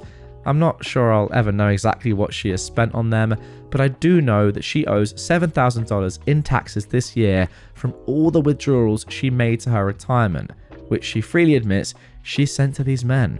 She also still swears every one of them are actually all the celebrities they claim to be, and still truly believes that one of them is the love of her life. My brother and I told her the only way we'd help is if she gave us power of attorney, which she did. We then caught up her house payments and reconnected the utilities. I've been going through her bills as I pay all of them and trying to help her budget, including finding her cheaper internet, TV and cell phone plans so she'll be able to pay her own bills going forward on her fixed income. She has been beyond nasty to me every step of the way, telling me what a disappointment I am and she wishes I was never born. There have been unalive threats, to which she laughed in my face and told the police she would never do anything that dramatic. She calls me almost daily and tells me she fell, only for myself or the ambulance to rush over and have her admit that she wasn't actually hurt, but was hoping a trip to the ER would get her pain meds. I took her phone, created a new Apple ID, and had it set so she couldn't text or call anyone not saved in her contacts, and she can't add people or numbers or apps without my approval. That was the only thing, short of changing her number, that I could do to stop her contact with these scammers. She adamantly refused to change the number because she's had that one for 30 plus years, but she's still been getting hundreds of texts from 6-digit numbers, I'm guessing because she responded to them in the past, so they were able to get around the block. I've told her 1,000 times not to even open them, delete them, or send them to junk. She had hip replacement surgery this past week. While in the hospital, she received a text telling her she won a free oxygen machine. Call this number to claim your prize. She texts me and tells me she needs to add this number to her phone because it's a home health medical equipment company and she wants to talk to them about Life Alert, so I add their number. She calls and they tell her she just needs to give them her bank account information to cover the shipping, and she gives it to them. Then she calls to crow about her winnings. I call the same number and what do you know, I'm also an instant winner if I just give them my bank account information. Hit 0 to speak with a person, and now I've won a free year of DirecTV. Hit 0 again, and now I've won a free year of pest control from Terminix if I just enter my bank account information. So, a total scam that my mother has again fallen for while laying in her hospital bed recovering from surgery. Like the last 2 months didn't happen, like she's learned nothing from this whole experience. She doesn't even need an oxygen machine, but decided that since her parents had breathing issues at the end of their lives, and because it was free, this opportunity was too good to pass up in case she needs one later. She tells me just to call them back and cancel, because I'm sure the kind phone scammers will totally forget your bank account info if I just ask nicely. Beyond a shadow of a doubt, she's been showing signs of progressive dementia and is at moderate/moderately severe cognitive decline on the staging models. So I get it, this is the new normal for her. She no longer possesses the mental capacity to understand real from fake, and she will continue to fall for stuff like this as long as she is alive. And I can't do anything to stop it. I can just crawl along behind her and try to fix it while hoping she shows up to the neuro in May so I can get the courts to intervene. She'll always be a danger to herself and her own well-being, with the added bonus of being awful to me every step of the way. So, I've decided that I'm done trying to save her from herself. I'm opening another new bank account for her tomorrow and putting what little money she still has in it. I've turned off all the automatic payments that have been coming out of my account, and I'll be turning off all of the parental controls that I'd established on her electronics. Then I'm telling her, good luck, don't call me when you're on fire again, and then I'm blocking her on my phone. My brother and I believe she'll be in a mess again by the 4th of July. Her problem, not ours. I've had a heart issue for 2 years now. Inappropriate sinus tachycardia that isn't responding to medications. Both of my cardiologists have told me that stress is exacerbating my condition. I've lost 25 pounds over the last 3 months, which I'm also chalking up to stress. I literally cannot explain the peace I feel in my soul tonight, knowing that I've done everything I could for this woman, and now I just get to be done tomorrow. It's complicated and sad and frustrating because, oh, how I've tried to help her, and I know how this will end, but it's also very calming to know that I'm done. I am free. Well, I guess ultimately my reaction to this is that it's just really sad, really. I mean, if this is down to dementia or some sort of cognitive decline or, neurological disease that your mum now has, OP, then I don't know, it's sad. I mean, I could just say that, oh, it's such a shame that scammers like this exist and we need to crack down on them. Ultimately, they're always going to be around, and there's very little you can do, I think, to stop them, given that, the majority are abroad. But, I mean, maybe it's just one of those things where the government in whichever country this is taking place in has to, I don't know, create some sort of new scheme or just create more protection or put something in place to help elderly people in these sort of situations. Then again, like, what are you supposed to do when your own mum is refusing to go to neurological appointments that would then allow her to get the help that she needs? But then again, is that her fault because she has this disease in the first place? It's really, really tough. From your perspective, OP, I would say that it's hard, but could you not just go one little bit further and just force her to go to this appointment and then be done with it? I don't know. I mean, clearly this is having a massive impact on your life anyway, and it's easy for me to say that sitting here when you're the one that's lost 25 pounds because of stress and has a heart disease. What do you think? Get in the comments down below. Is OP correct at this moment to just say, you know what, I've tried all I can. This is having a real detriment on my life now. Not just my mental well-being, but my physical health as well is seriously declining. Should they do what they've done? Or could they just go a little bit further, get it done, and then be done with it? Because I just worry for your mum. It doesn't seem to me as if she's intending any malice by this. She's just in a terrible situation and is being exploited. But yeah, let me know what you think down below. Very, very tough one. Am I the jerk for telling my father that I don't care how nice his new girlfriend is, she'll never be welcome at my home? I am a 33-year-old woman, and my father, who's in his 60s, can't keep a girlfriend for long. My mum divorced him when I was a child, and since then, he's had no interest in remarrying and settling down. Today, his relationships don't tend to last much longer than a year. I'm married with 2 kids, an 8-year-old boy and a 4-year-old girl. Because I don't want them to get attached to a new step-grandma every few months, I laid some ground rules when my son was born. My father wasn't allowed to introduce any new girlfriends to them until 6 months into the relationship. For most of my kids' lives, we had no problems with that. Then came my father's girlfriend from 2022, who was an absolute nightmare of a person. My kids only met her once, but it was enough for me to consider her unsafe to be around my family. Though they later broke up, my father initially tried to justify her behaviour. Because of that whole affair, I changed the rule. He'd have to wait a year instead of 6 months before introducing a new girlfriend. If he tried to do so before that, she'd never be allowed to come to my place. He protested at first because most of his relationships don't last that long, but I held my ground and he eventually agreed. He was with another woman for 9 months last year and my children never met her. My father has been with his newest girlfriend for 6 months. I've never really met her because she lives an hour away. She is apparently kid obsessed and has been asking him to meet his grandkids for a while.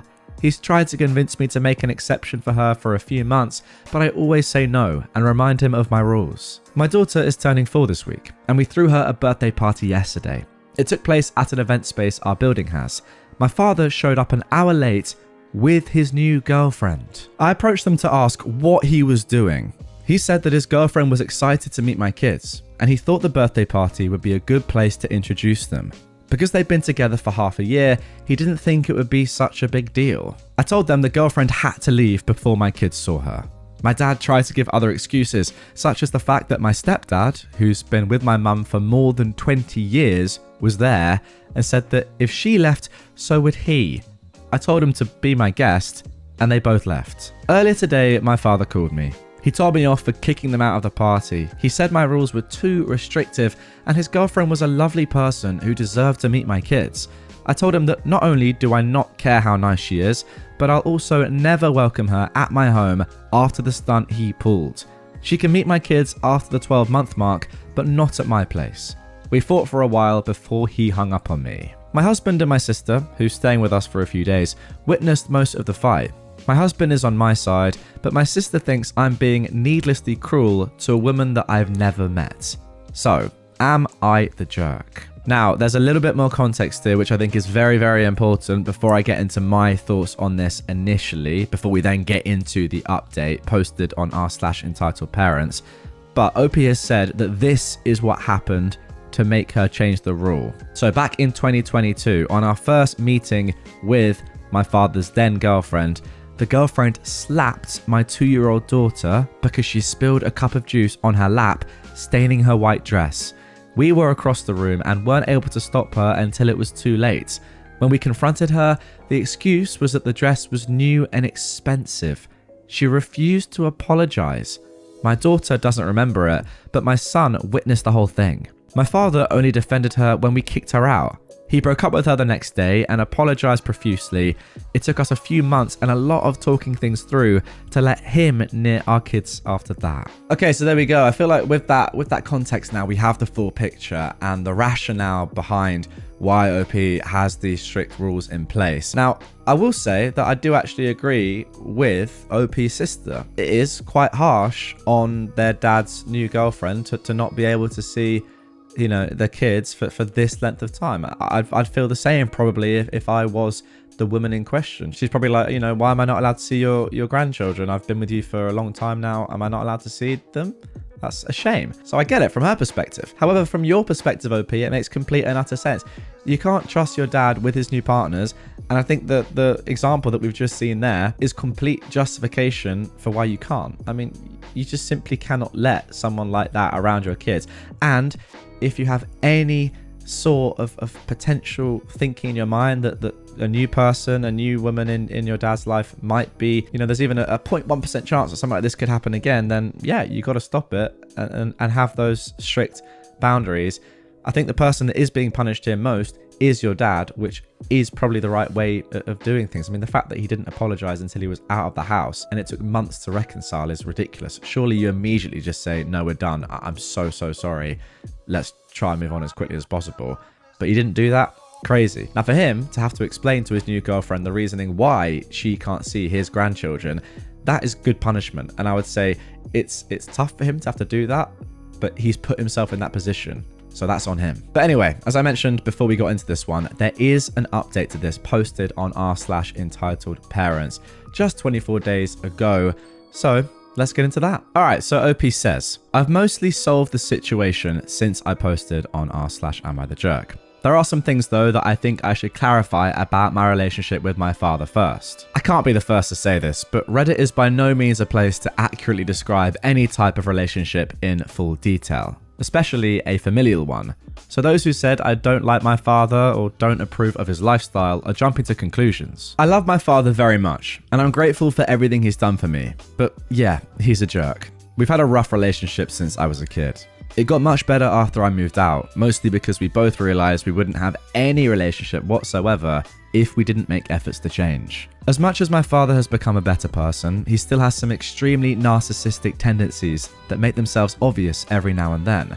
The one that's the most relevant in this situation is the fact that he is terrible with boundaries. I came up with a metaphor in the comments on my previous post that I think illustrates this. He wants a door. I give him a window instead. He says he's fine with the window. Next thing I know, he's throwing rocks at the window until it's big enough to be a door. Yes, that is actually a very good metaphor. Not the best metaphor I've ever written, but I think it applies. You know what? No, I like it, and I think it makes complete sense. And I want to add that one of the main reasons our relationship was so rocky when I was younger was because I had no means of restoring the window. Now that we don't live together and I pay my own bills, it's gotten easier to either stop him from throwing the rocks or not give him windows in the first place. And I, for one, hope this analogy continues throughout the rest of this post. On that note, my father is a pretty hands-on grandfather. We only see him once a month, but he FaceTimes me frequently and the kids love him. So introducing new girlfriends as grandpa's friends, as many suggested, wouldn't work. We tried it once and they blew their cover in less than an hour. I didn't even think of that, but yeah, I guess that probably wouldn't work. Also, it's not that I don't approve of my father's lifestyle. I simply don't care. I'm 33 years old. I have a job, a husband, and 2 children. My father's dating habits are neither my business nor my concern. He can date anyone he wants for as long as he wants, as long as everyone is over 18 and not a complete monster. What I do care about is how this affects my children. I've been dealing with my father's revolving door since I was 10. Back then, his relationships tended to last at least 2 years, but it still took a toll on both me and my younger sister. The first woman my father dated after the divorce was insane and ruined my childhood. The next one was amazing, but didn't stick around for long. The following one was unpleasant. The list goes on. I don't want my children to go through this lack of stability. I'm carrying that baggage. They don't need to know how heavy it is. The last thing I want to add here is that my father has another major problem. He is obsessed with both pleasing everyone and the idea that I have to please everyone. That almost ruined our relationship completely when I was younger. And sadly, he hasn't really let go of that yet. The former is why he defended his 2022 girlfriend. OP explained that in the edit of the previous post that I read. And the latter is the reason he was so angry at me for banning his new girlfriend after the party fiasco. Alright, so on to the actual update. My father and I had a minor fight over the phone about what happened at the party on Monday. 2 days later, his new girlfriend called me. She asked me why I'd banned her from my home before even meeting her or introducing my children. I told them to leave before the kids saw them. I asked her if she knew about my 12-month rule. Not only did she know, but she also insisted that my father break the rule anyway. She said she was great with kids and knew my children would love her, so she thought it wouldn't be a big deal for me to make an exception for her. Yet that is a massive, massive red flag. Surely, if you knew about the rule, you would respect it first of all, then at least try and make a relationship with OP and show her through, having conversations, having great times over a couple of months or whatever, that you are a nice person. And then you'd hopefully show her that you are ready to meet her children. And yeah, maybe then she might change her rule and her boundaries. But you wouldn't say to your husband or your boyfriend, oh, you need to just break these rules. That's stupid anyway. And I'm great around kids. Really, really weird, and I guess is a good reason and a good showing as to why those rules exist in the first place. Kind of mad. I came very close to hanging up on her when she said that, OP continues. The whole reason I even came to Reddit was because I thought I was being unfair to her, but this made it clear to me that she was also in the wrong. Yeah, exactly. Instead, I decided to explain the 2022 incident. She didn't know about it. When I was done, she said she understood why the rule was created and apologized for trying to break it. Okay, that's good at least. I called my father the next day and I told him about the chat I'd had with his girlfriend. He confirmed everything. He took her to the party because she wanted to go and he wanted to make her happy. We had a very long discussion that almost escalated into a fight. I reminded him of the reasons my rule existed. The only one he truly deemed valid was the 2022 incident, which he's still ashamed of. The discussion touched many other topics, but the main one was that my children are the priority. I told my father that my main concern is protecting them, and I won't hesitate to cut anyone off, including family, if it means doing so. In the end, he agreed to deal with the consequences. His new girlfriend will be allowed to meet my kids at the 12-month mark, but she won't be welcome at my place. But if he tries to pull this stunt again, they'll both be cut off.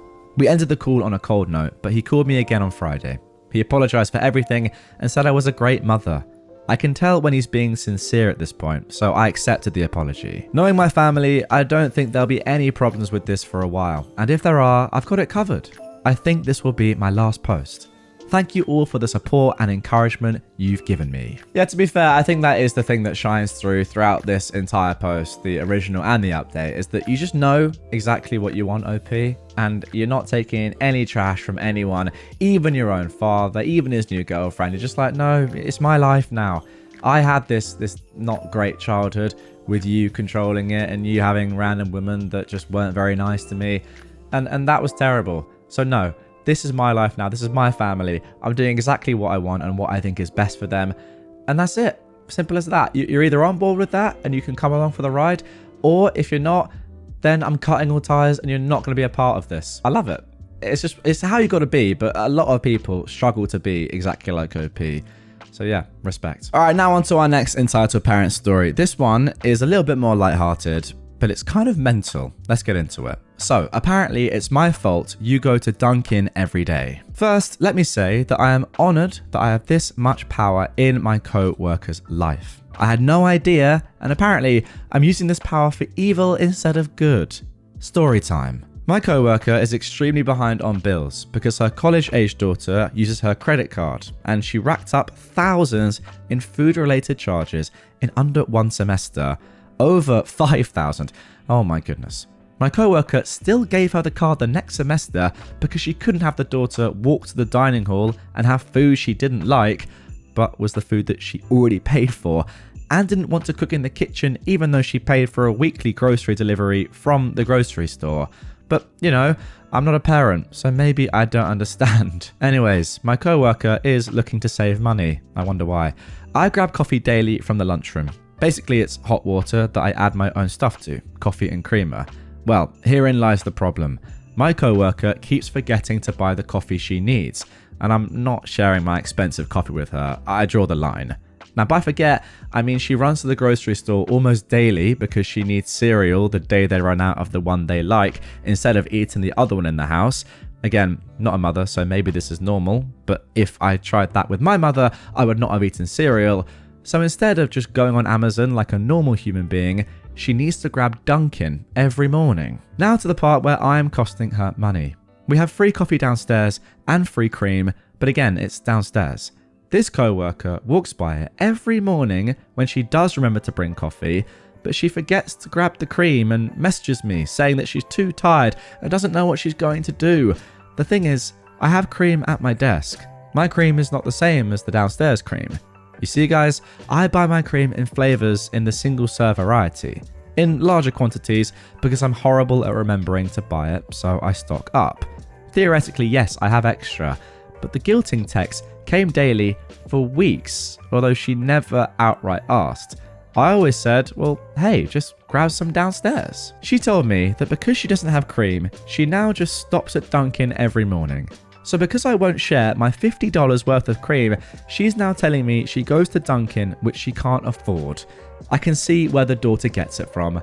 I figured you guys needed a laugh. Okay, now that was just absolutely ridiculous. If you're too lazy and too unorganized to do the most basic thing and buy yourself coffee and cream, then you don't deserve it. And also, you know exactly what you're doing by sending these texts. You're just too much of a loser to say, oh, can I just borrow a bit of cream, bit of coffee one day? I'll get my own the next time. I feel like if you just did that and accepted that you just forgot and you don't have any with you and you would really love some nice coffee and you'll get it the next time, even you might even get it back for OP the next time when they're out, then I feel like OP would say, you know what, yeah, fine.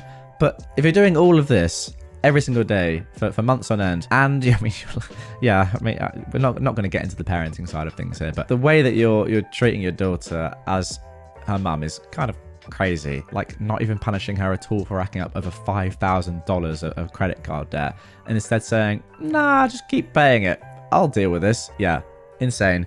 I don't know. I feel like OP is the sort of person who would say, you know what, yeah, I've got you this time, don't worry.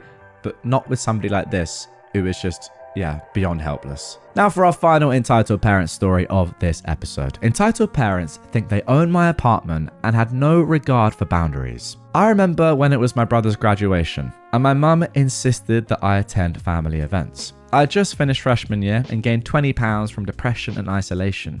I thought about transferring colleges and giving up my scholarship because that is how much I hated my college. Nevertheless, I attended his graduation because my mum insisted. I stayed at his place for a week before my mum joined us from another country. I started shedding a lot of hair from stress and depression, but I had no idea. Since I was sharing space with him, I had little space to put my belongings. My hair shedded in the bathroom, but I didn't notice it, and it happened for a couple of days where my hair sat in the bathroom. Without warning, my brother aggressively pushed me to the ground and started yelling why I didn't clean up. He also screamed again because I spread 2 books, a laptop, and snacks on his desk to work on my transfer essays. He kept pointing at my thighs and laughing. The whole graduation trip, which I came for my brother, turned into emotional scapegoating. I told my mum about this, but she shrugged and said, his place, his rules. I failed my college transfer, was extremely exhausted, and I suffered 4 years of college. Now, fast forward 10 years and he got married. My brother and I were not on good terms and we'd stopped talking. I have my own apartment and I've always avoided family problems when my mum visited me. Now, she brought with her my brother's wife because she was working in my neighborhood and decided to tag along.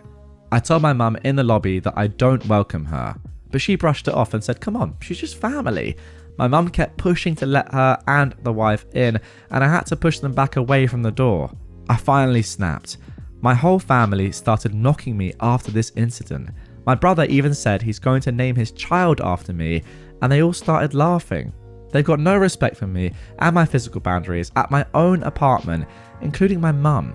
What happened to her house, her rules? My mum just shrugged again and said, oh, don't you worry, she doesn't even want to come to your house. What the heck is wrong with her? Yeah, pretty sad way to end this episode, not gonna lie. I mean, that's not really entitled, that's just bullying. Like, you're just being bullied by your whole family, and it sounds like you have been your entire life. Can't really sugarcoat it, my friend. I mean, the easy option, I guess, for me to say when I'm sat here in my room is just say, yeah, cut them off, because they just sound like terrible people. I don't really know how easy that is in reality, but yeah, you are just being bullied by your own family. I mean, guys, comment down below. Isn't that just what's happening here? I don't see any other way in which that's not what's going on.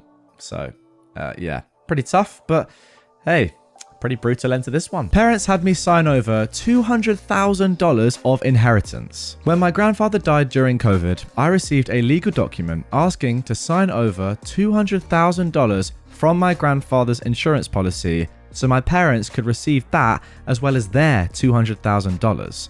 My brother also received a letter. My parents didn't talk to me about this, so I sent a text asking about it. And I got a response saying I needed to sign the money over because my grandfather spent all their inheritance at the end of his life. They were entitled to his insurance policy because they needed a house. I did, and now I regret it. I tried to speak to my brother about it shortly after I signed, and he immediately told my dad, and I got a nasty email from him saying if I didn't move on from it, the relationship would be irreparable. It was very hurtful. My parents ended up buying a really nice house and are set for life. They've treated me pretty badly ever since too. My brother helped sell everything in my grandfather's house and the actual house as well, and I'm sure he got money because he also bought a house during this time. My brother was very abusive to me during this. micromanaging what I took. My father put him in charge of his estate, saying I could only take my grandmother's clothes, but I'm not allowed to sell any of them. My grandmother had died 10 years prior. My brother actually screamed and yelled at me one day because I went to get her clothes without asking permission. So he locked me out of their house, then accused me of weird things like stealing stuff after he'd locked me out. At the time, I decided to detach myself from the situation as it was causing emotional stress, and this was during the COVID lockdown. Now, I've been having difficulties finding a place to live. My son, husband, and I keep moving into moldy apartment after moldy apartment the last few years. It never ends. We cannot afford to rent a house, and we're struggling. My parents, though, don't want to hear my struggles. They get mad and gaslight me like I'm making these problems up. Our last move 2 weeks ago was from rainwater coming through the ceiling. I talked to my mum yesterday, and she was saying that she didn't understand why we moved and said she felt sorry for my husband. I went off on her, and I brought up the money for the first time, then I hung up on her. It's been almost 4 years, and only last year I realised what a terrible mistake I made. I don't know what to do except just completely detach from them. I sent my aunt a message, who also received $200,000 and was well off beforehand, asking why I was asked to sign the money to my parents. It was their decision, and no one has had the balls to explain it. So am I wrong to even bring it up now? Oh, what a tragic start to this episode. I mean, that is just brutal. I don't think anything can be done.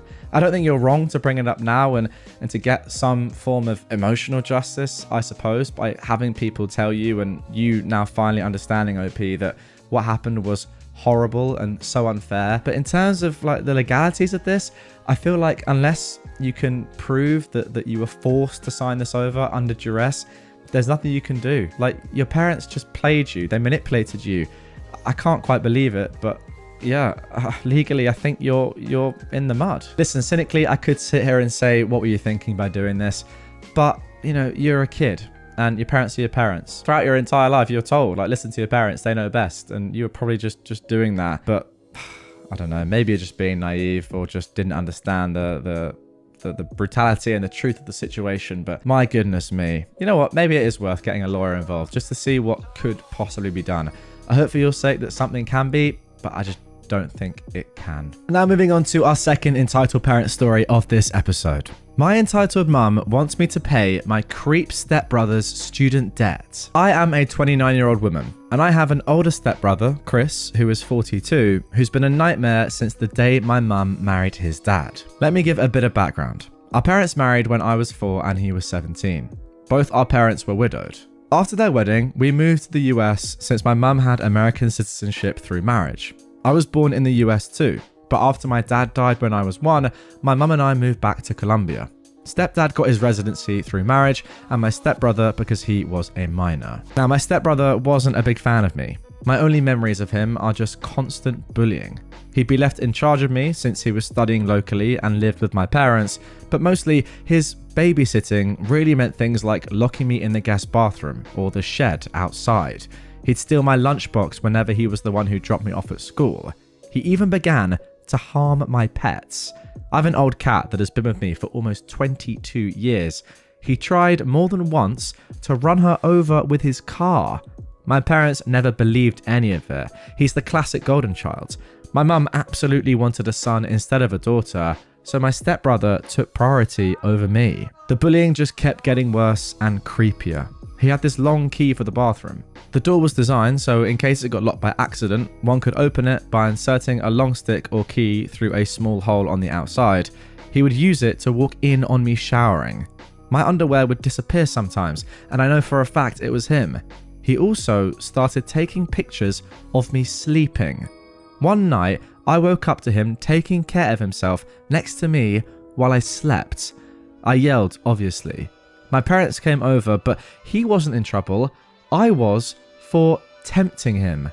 I was 14 when this happened. He was 27.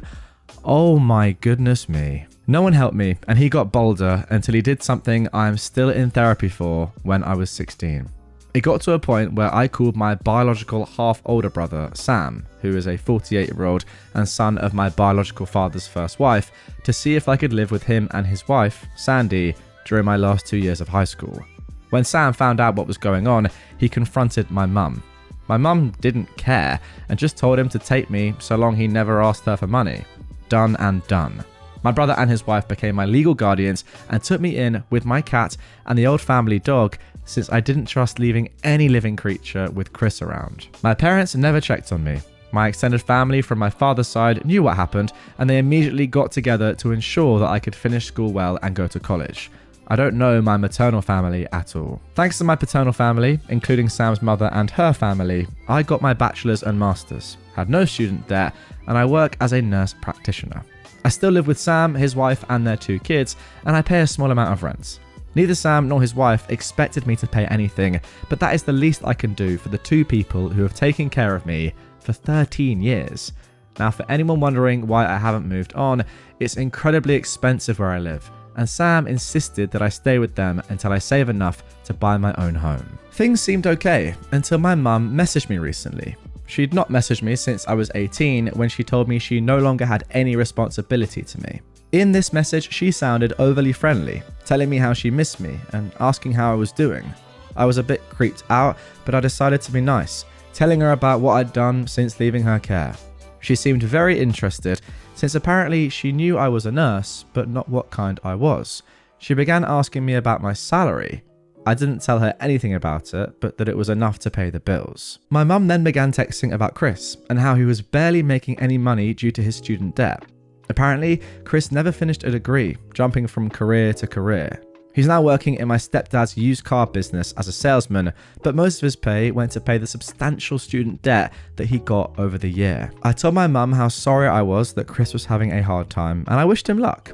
That is when my mum finally got to what she wanted.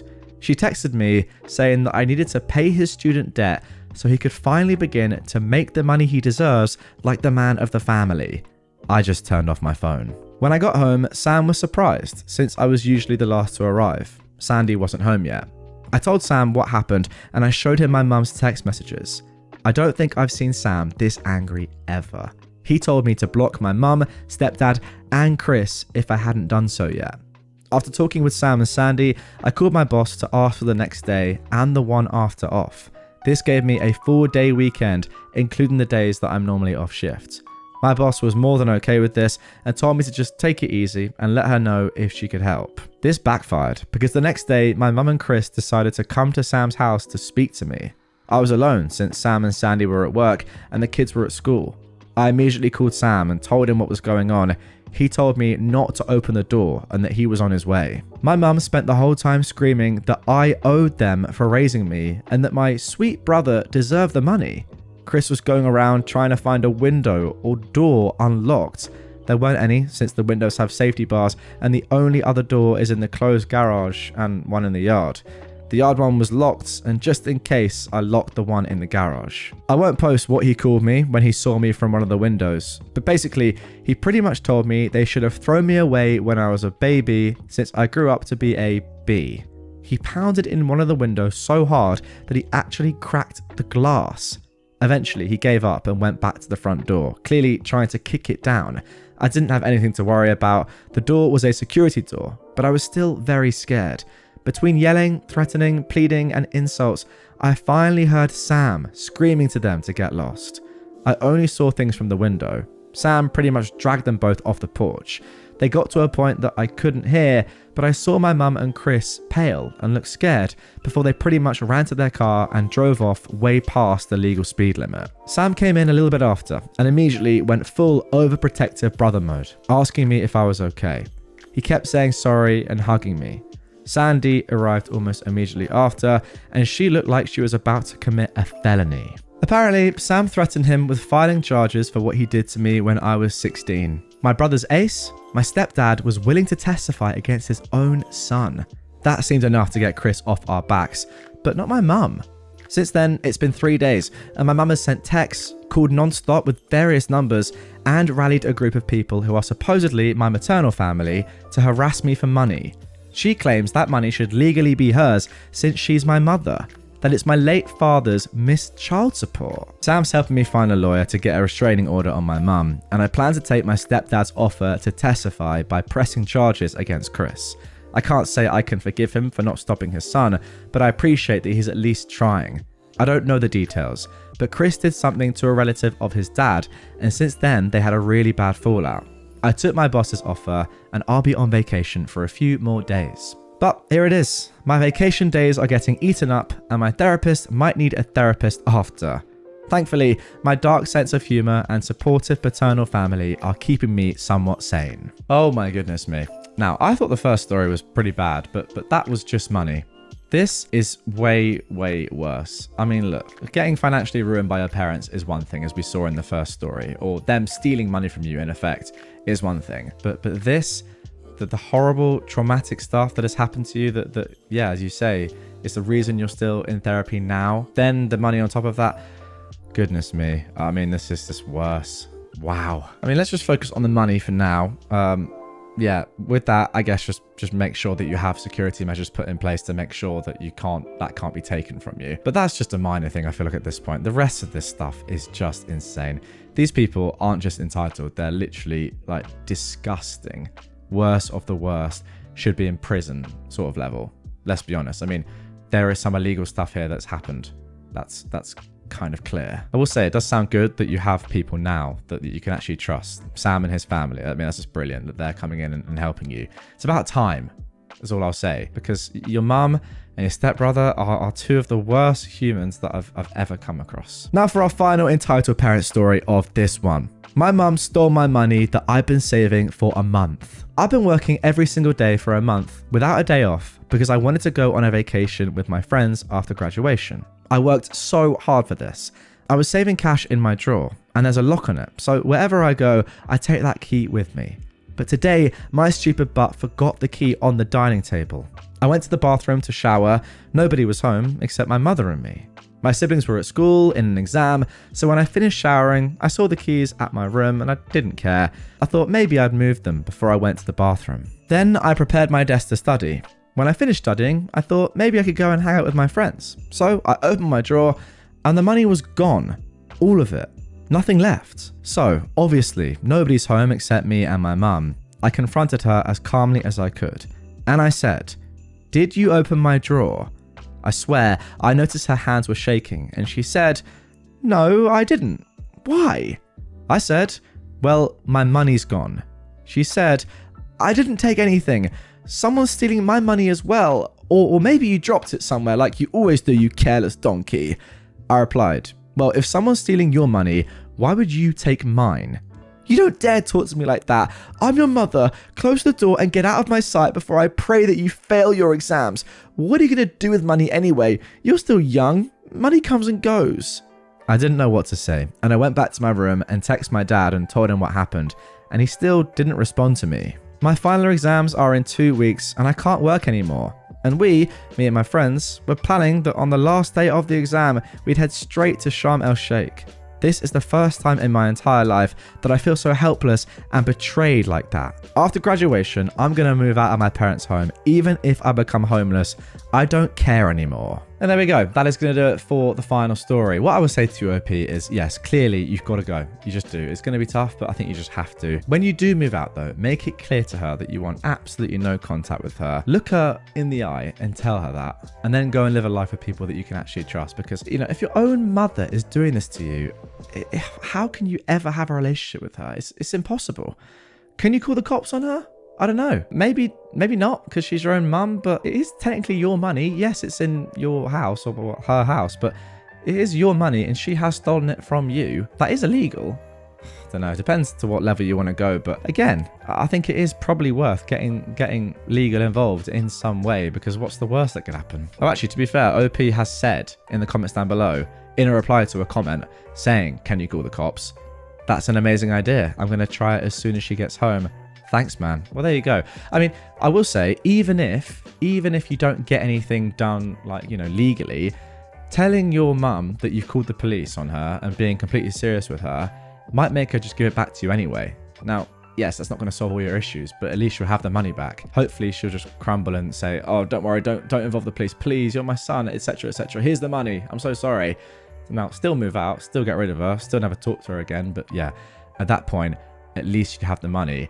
Or you can go the other way and don't tell her and then just have the police come around and arrest her and charge her. That's the level. I mean, it's up to you where you want to go with this, but the more I think about it, the more I feel like police need to be involved. My entitled brother threw a massive fit just because he was mad I bought a house. Yeah, so I'm aware of several similar stories involving entitled family members wanting houses they have no claim to. But I guess this stuff really happens. And it's no picnic when it does. I suddenly became a homeowner some time ago because a friend of mine's grandfather was moving to Florida, and his house was ripe for picking.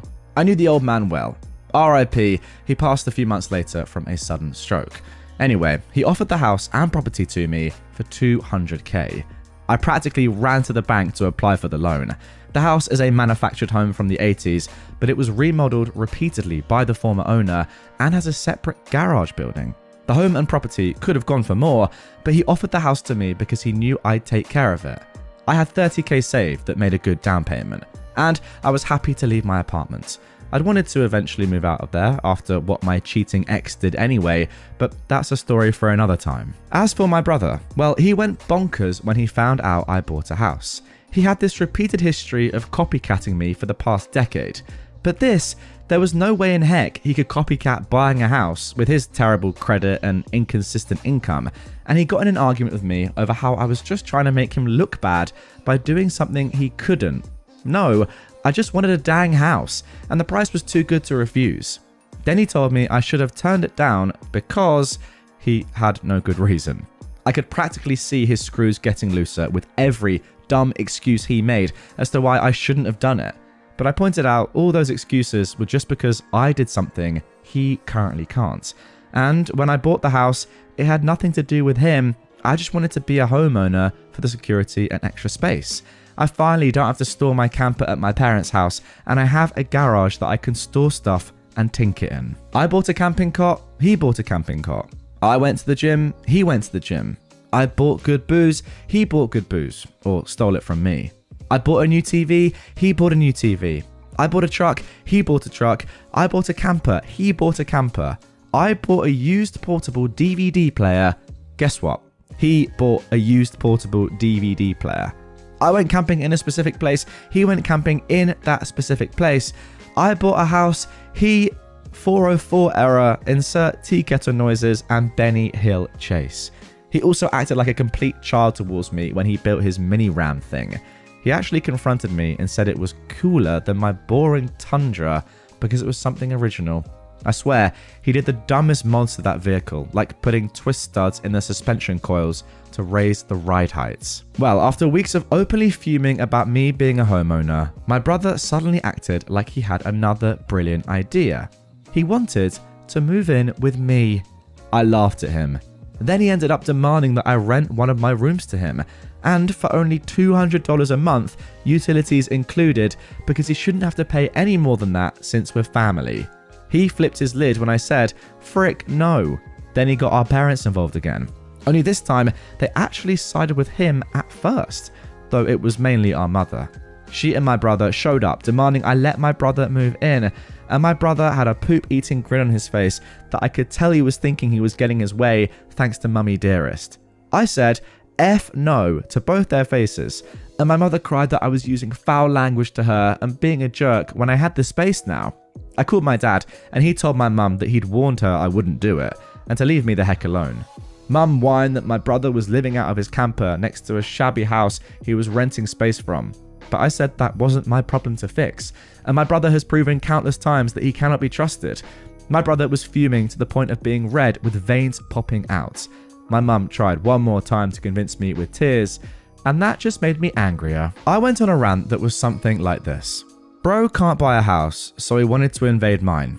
I refused to ever live with my brother again. I would sooner live in the woods without electricity than with him.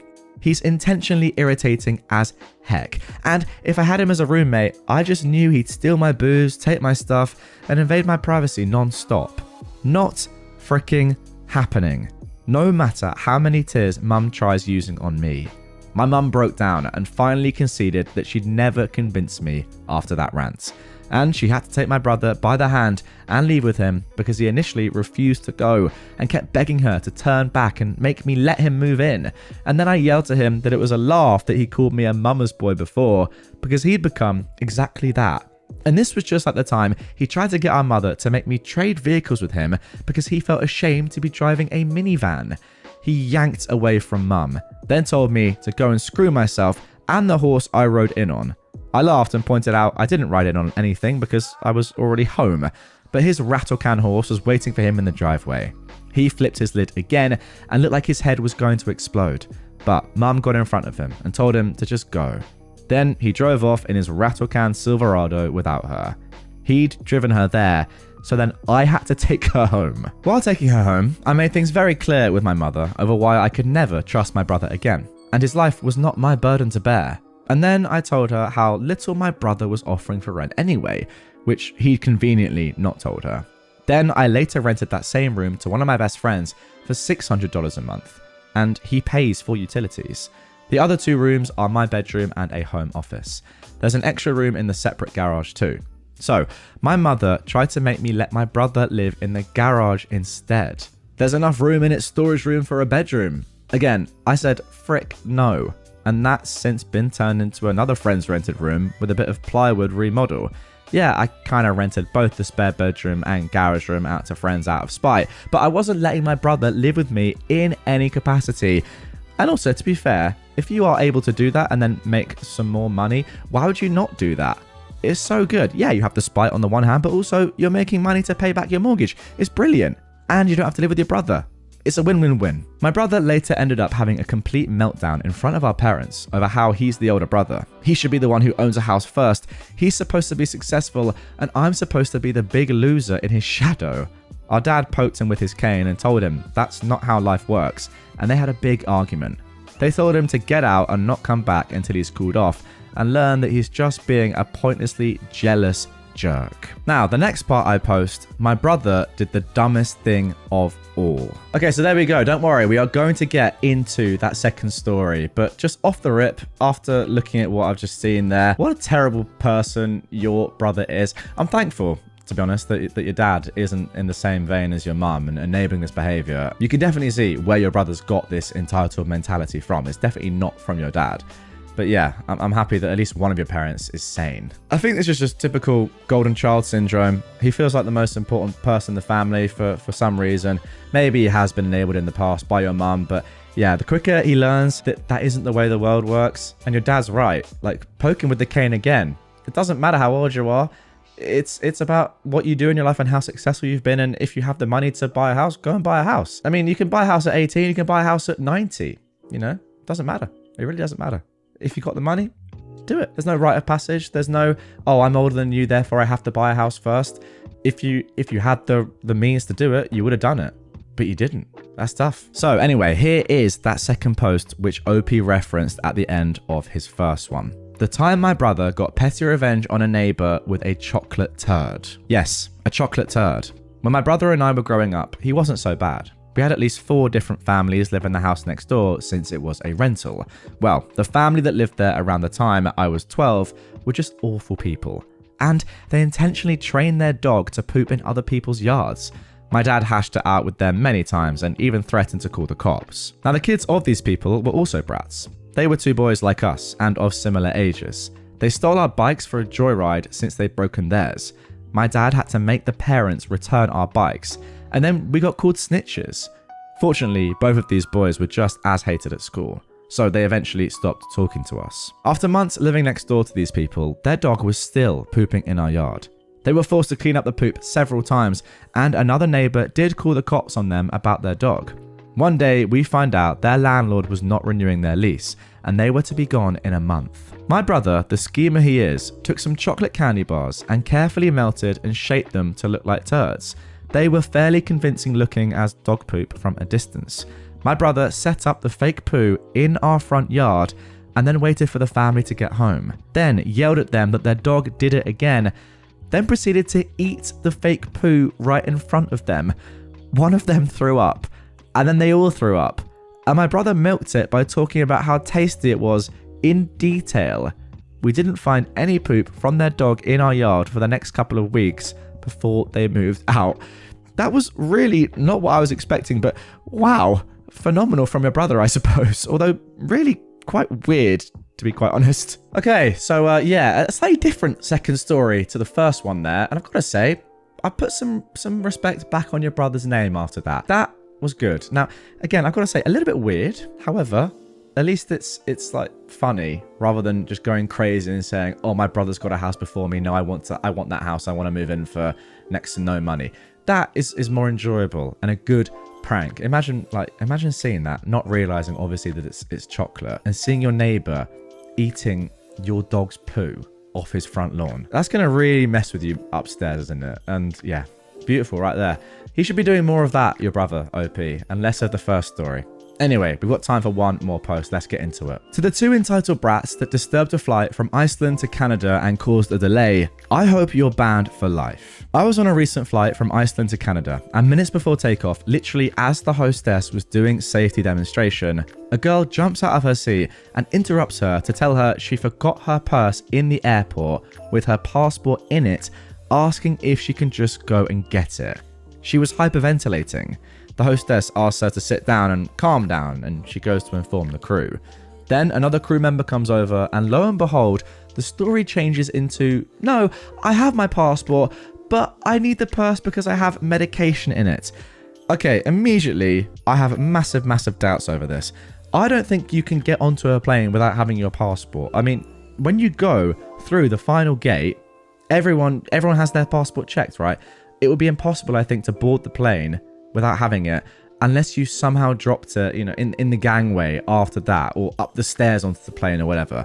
I think it'd be extremely challenging, almost impossible actually, to get on a plane without your passport. Anyway, the story continues. They ask her what type of medication. Maybe they have it on board. But then she snaps back at them, telling them it doesn't matter what medication, and that she needs her purse, full stop, and she can't have this conversation right now. What the frick? Yeah, I mean, when are you going to have that conversation if you can't have it right now? Isn't this the perfect time to have it? Later, they informed her that the ground crew searched the gate where the girl told them the purse would be, but they found nothing. Then it got worse when her brother jumped, screaming at the crew, saying he can go and look for it. We were literally in take-off position, away from the gate. The crew informed him that they can't allow him to do that. Then he charged out of his seat, demanding to speak to the pilot, saying, I'm a pilot, and I know what can be done. The audacity. So after 45 minutes, the guy comes back, grabs his carry-ons and his sister, and left the plane after making a pathetic little speech saying his sister could not have survived the flight without the medication. At this point, everyone else on the flight was just like, get the frick off, dude. No one wants to hear this trash. Later on, the captain informed the passengers that they were kicked off the plane because the purse was found, but there was no medication in it. And then the crew had to manually confirm the belongings of everyone on the plane to make sure these two did not leave anything suspicious behind, causing everyone to freak out over a potential security threat, considering the BS story the two morons told. Oh my gosh, that is such a good point that I didn't even think of. Yeah, it makes complete sense. That would take ages. So the whole ordeal caused the flight to be delayed by an hour or so. But it was infuriating to see how rude they were to the lovely crew and how entitled they thought they were to everyone's time. It was a packed flight with families and kids on board. She probably just didn't want to lose her purse, knowing that if she made up a whole sob story, they'd just go and get her bag and hand it to her, no questions asked. Keep them off flights, please. Yeah, I agree. It's definitely people like this that should be banned from flying. It's just so entitled, so selfish. You just have no right to ruin everyone else's day and flight just because you were stupid enough to leave your purse behind in the airport. That's on you.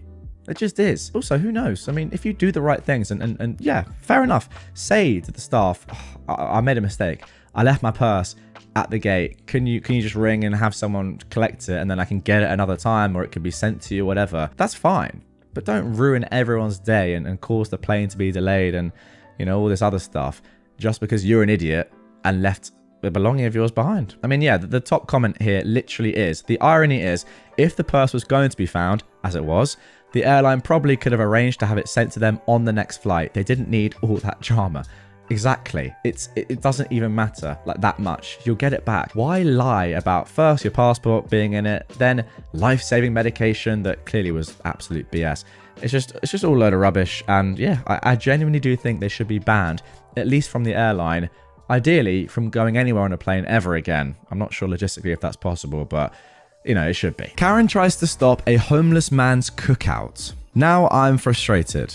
I am homeless and don't have many options food-wise. Like the rest of the world, I have the same options: eat out or cook for myself.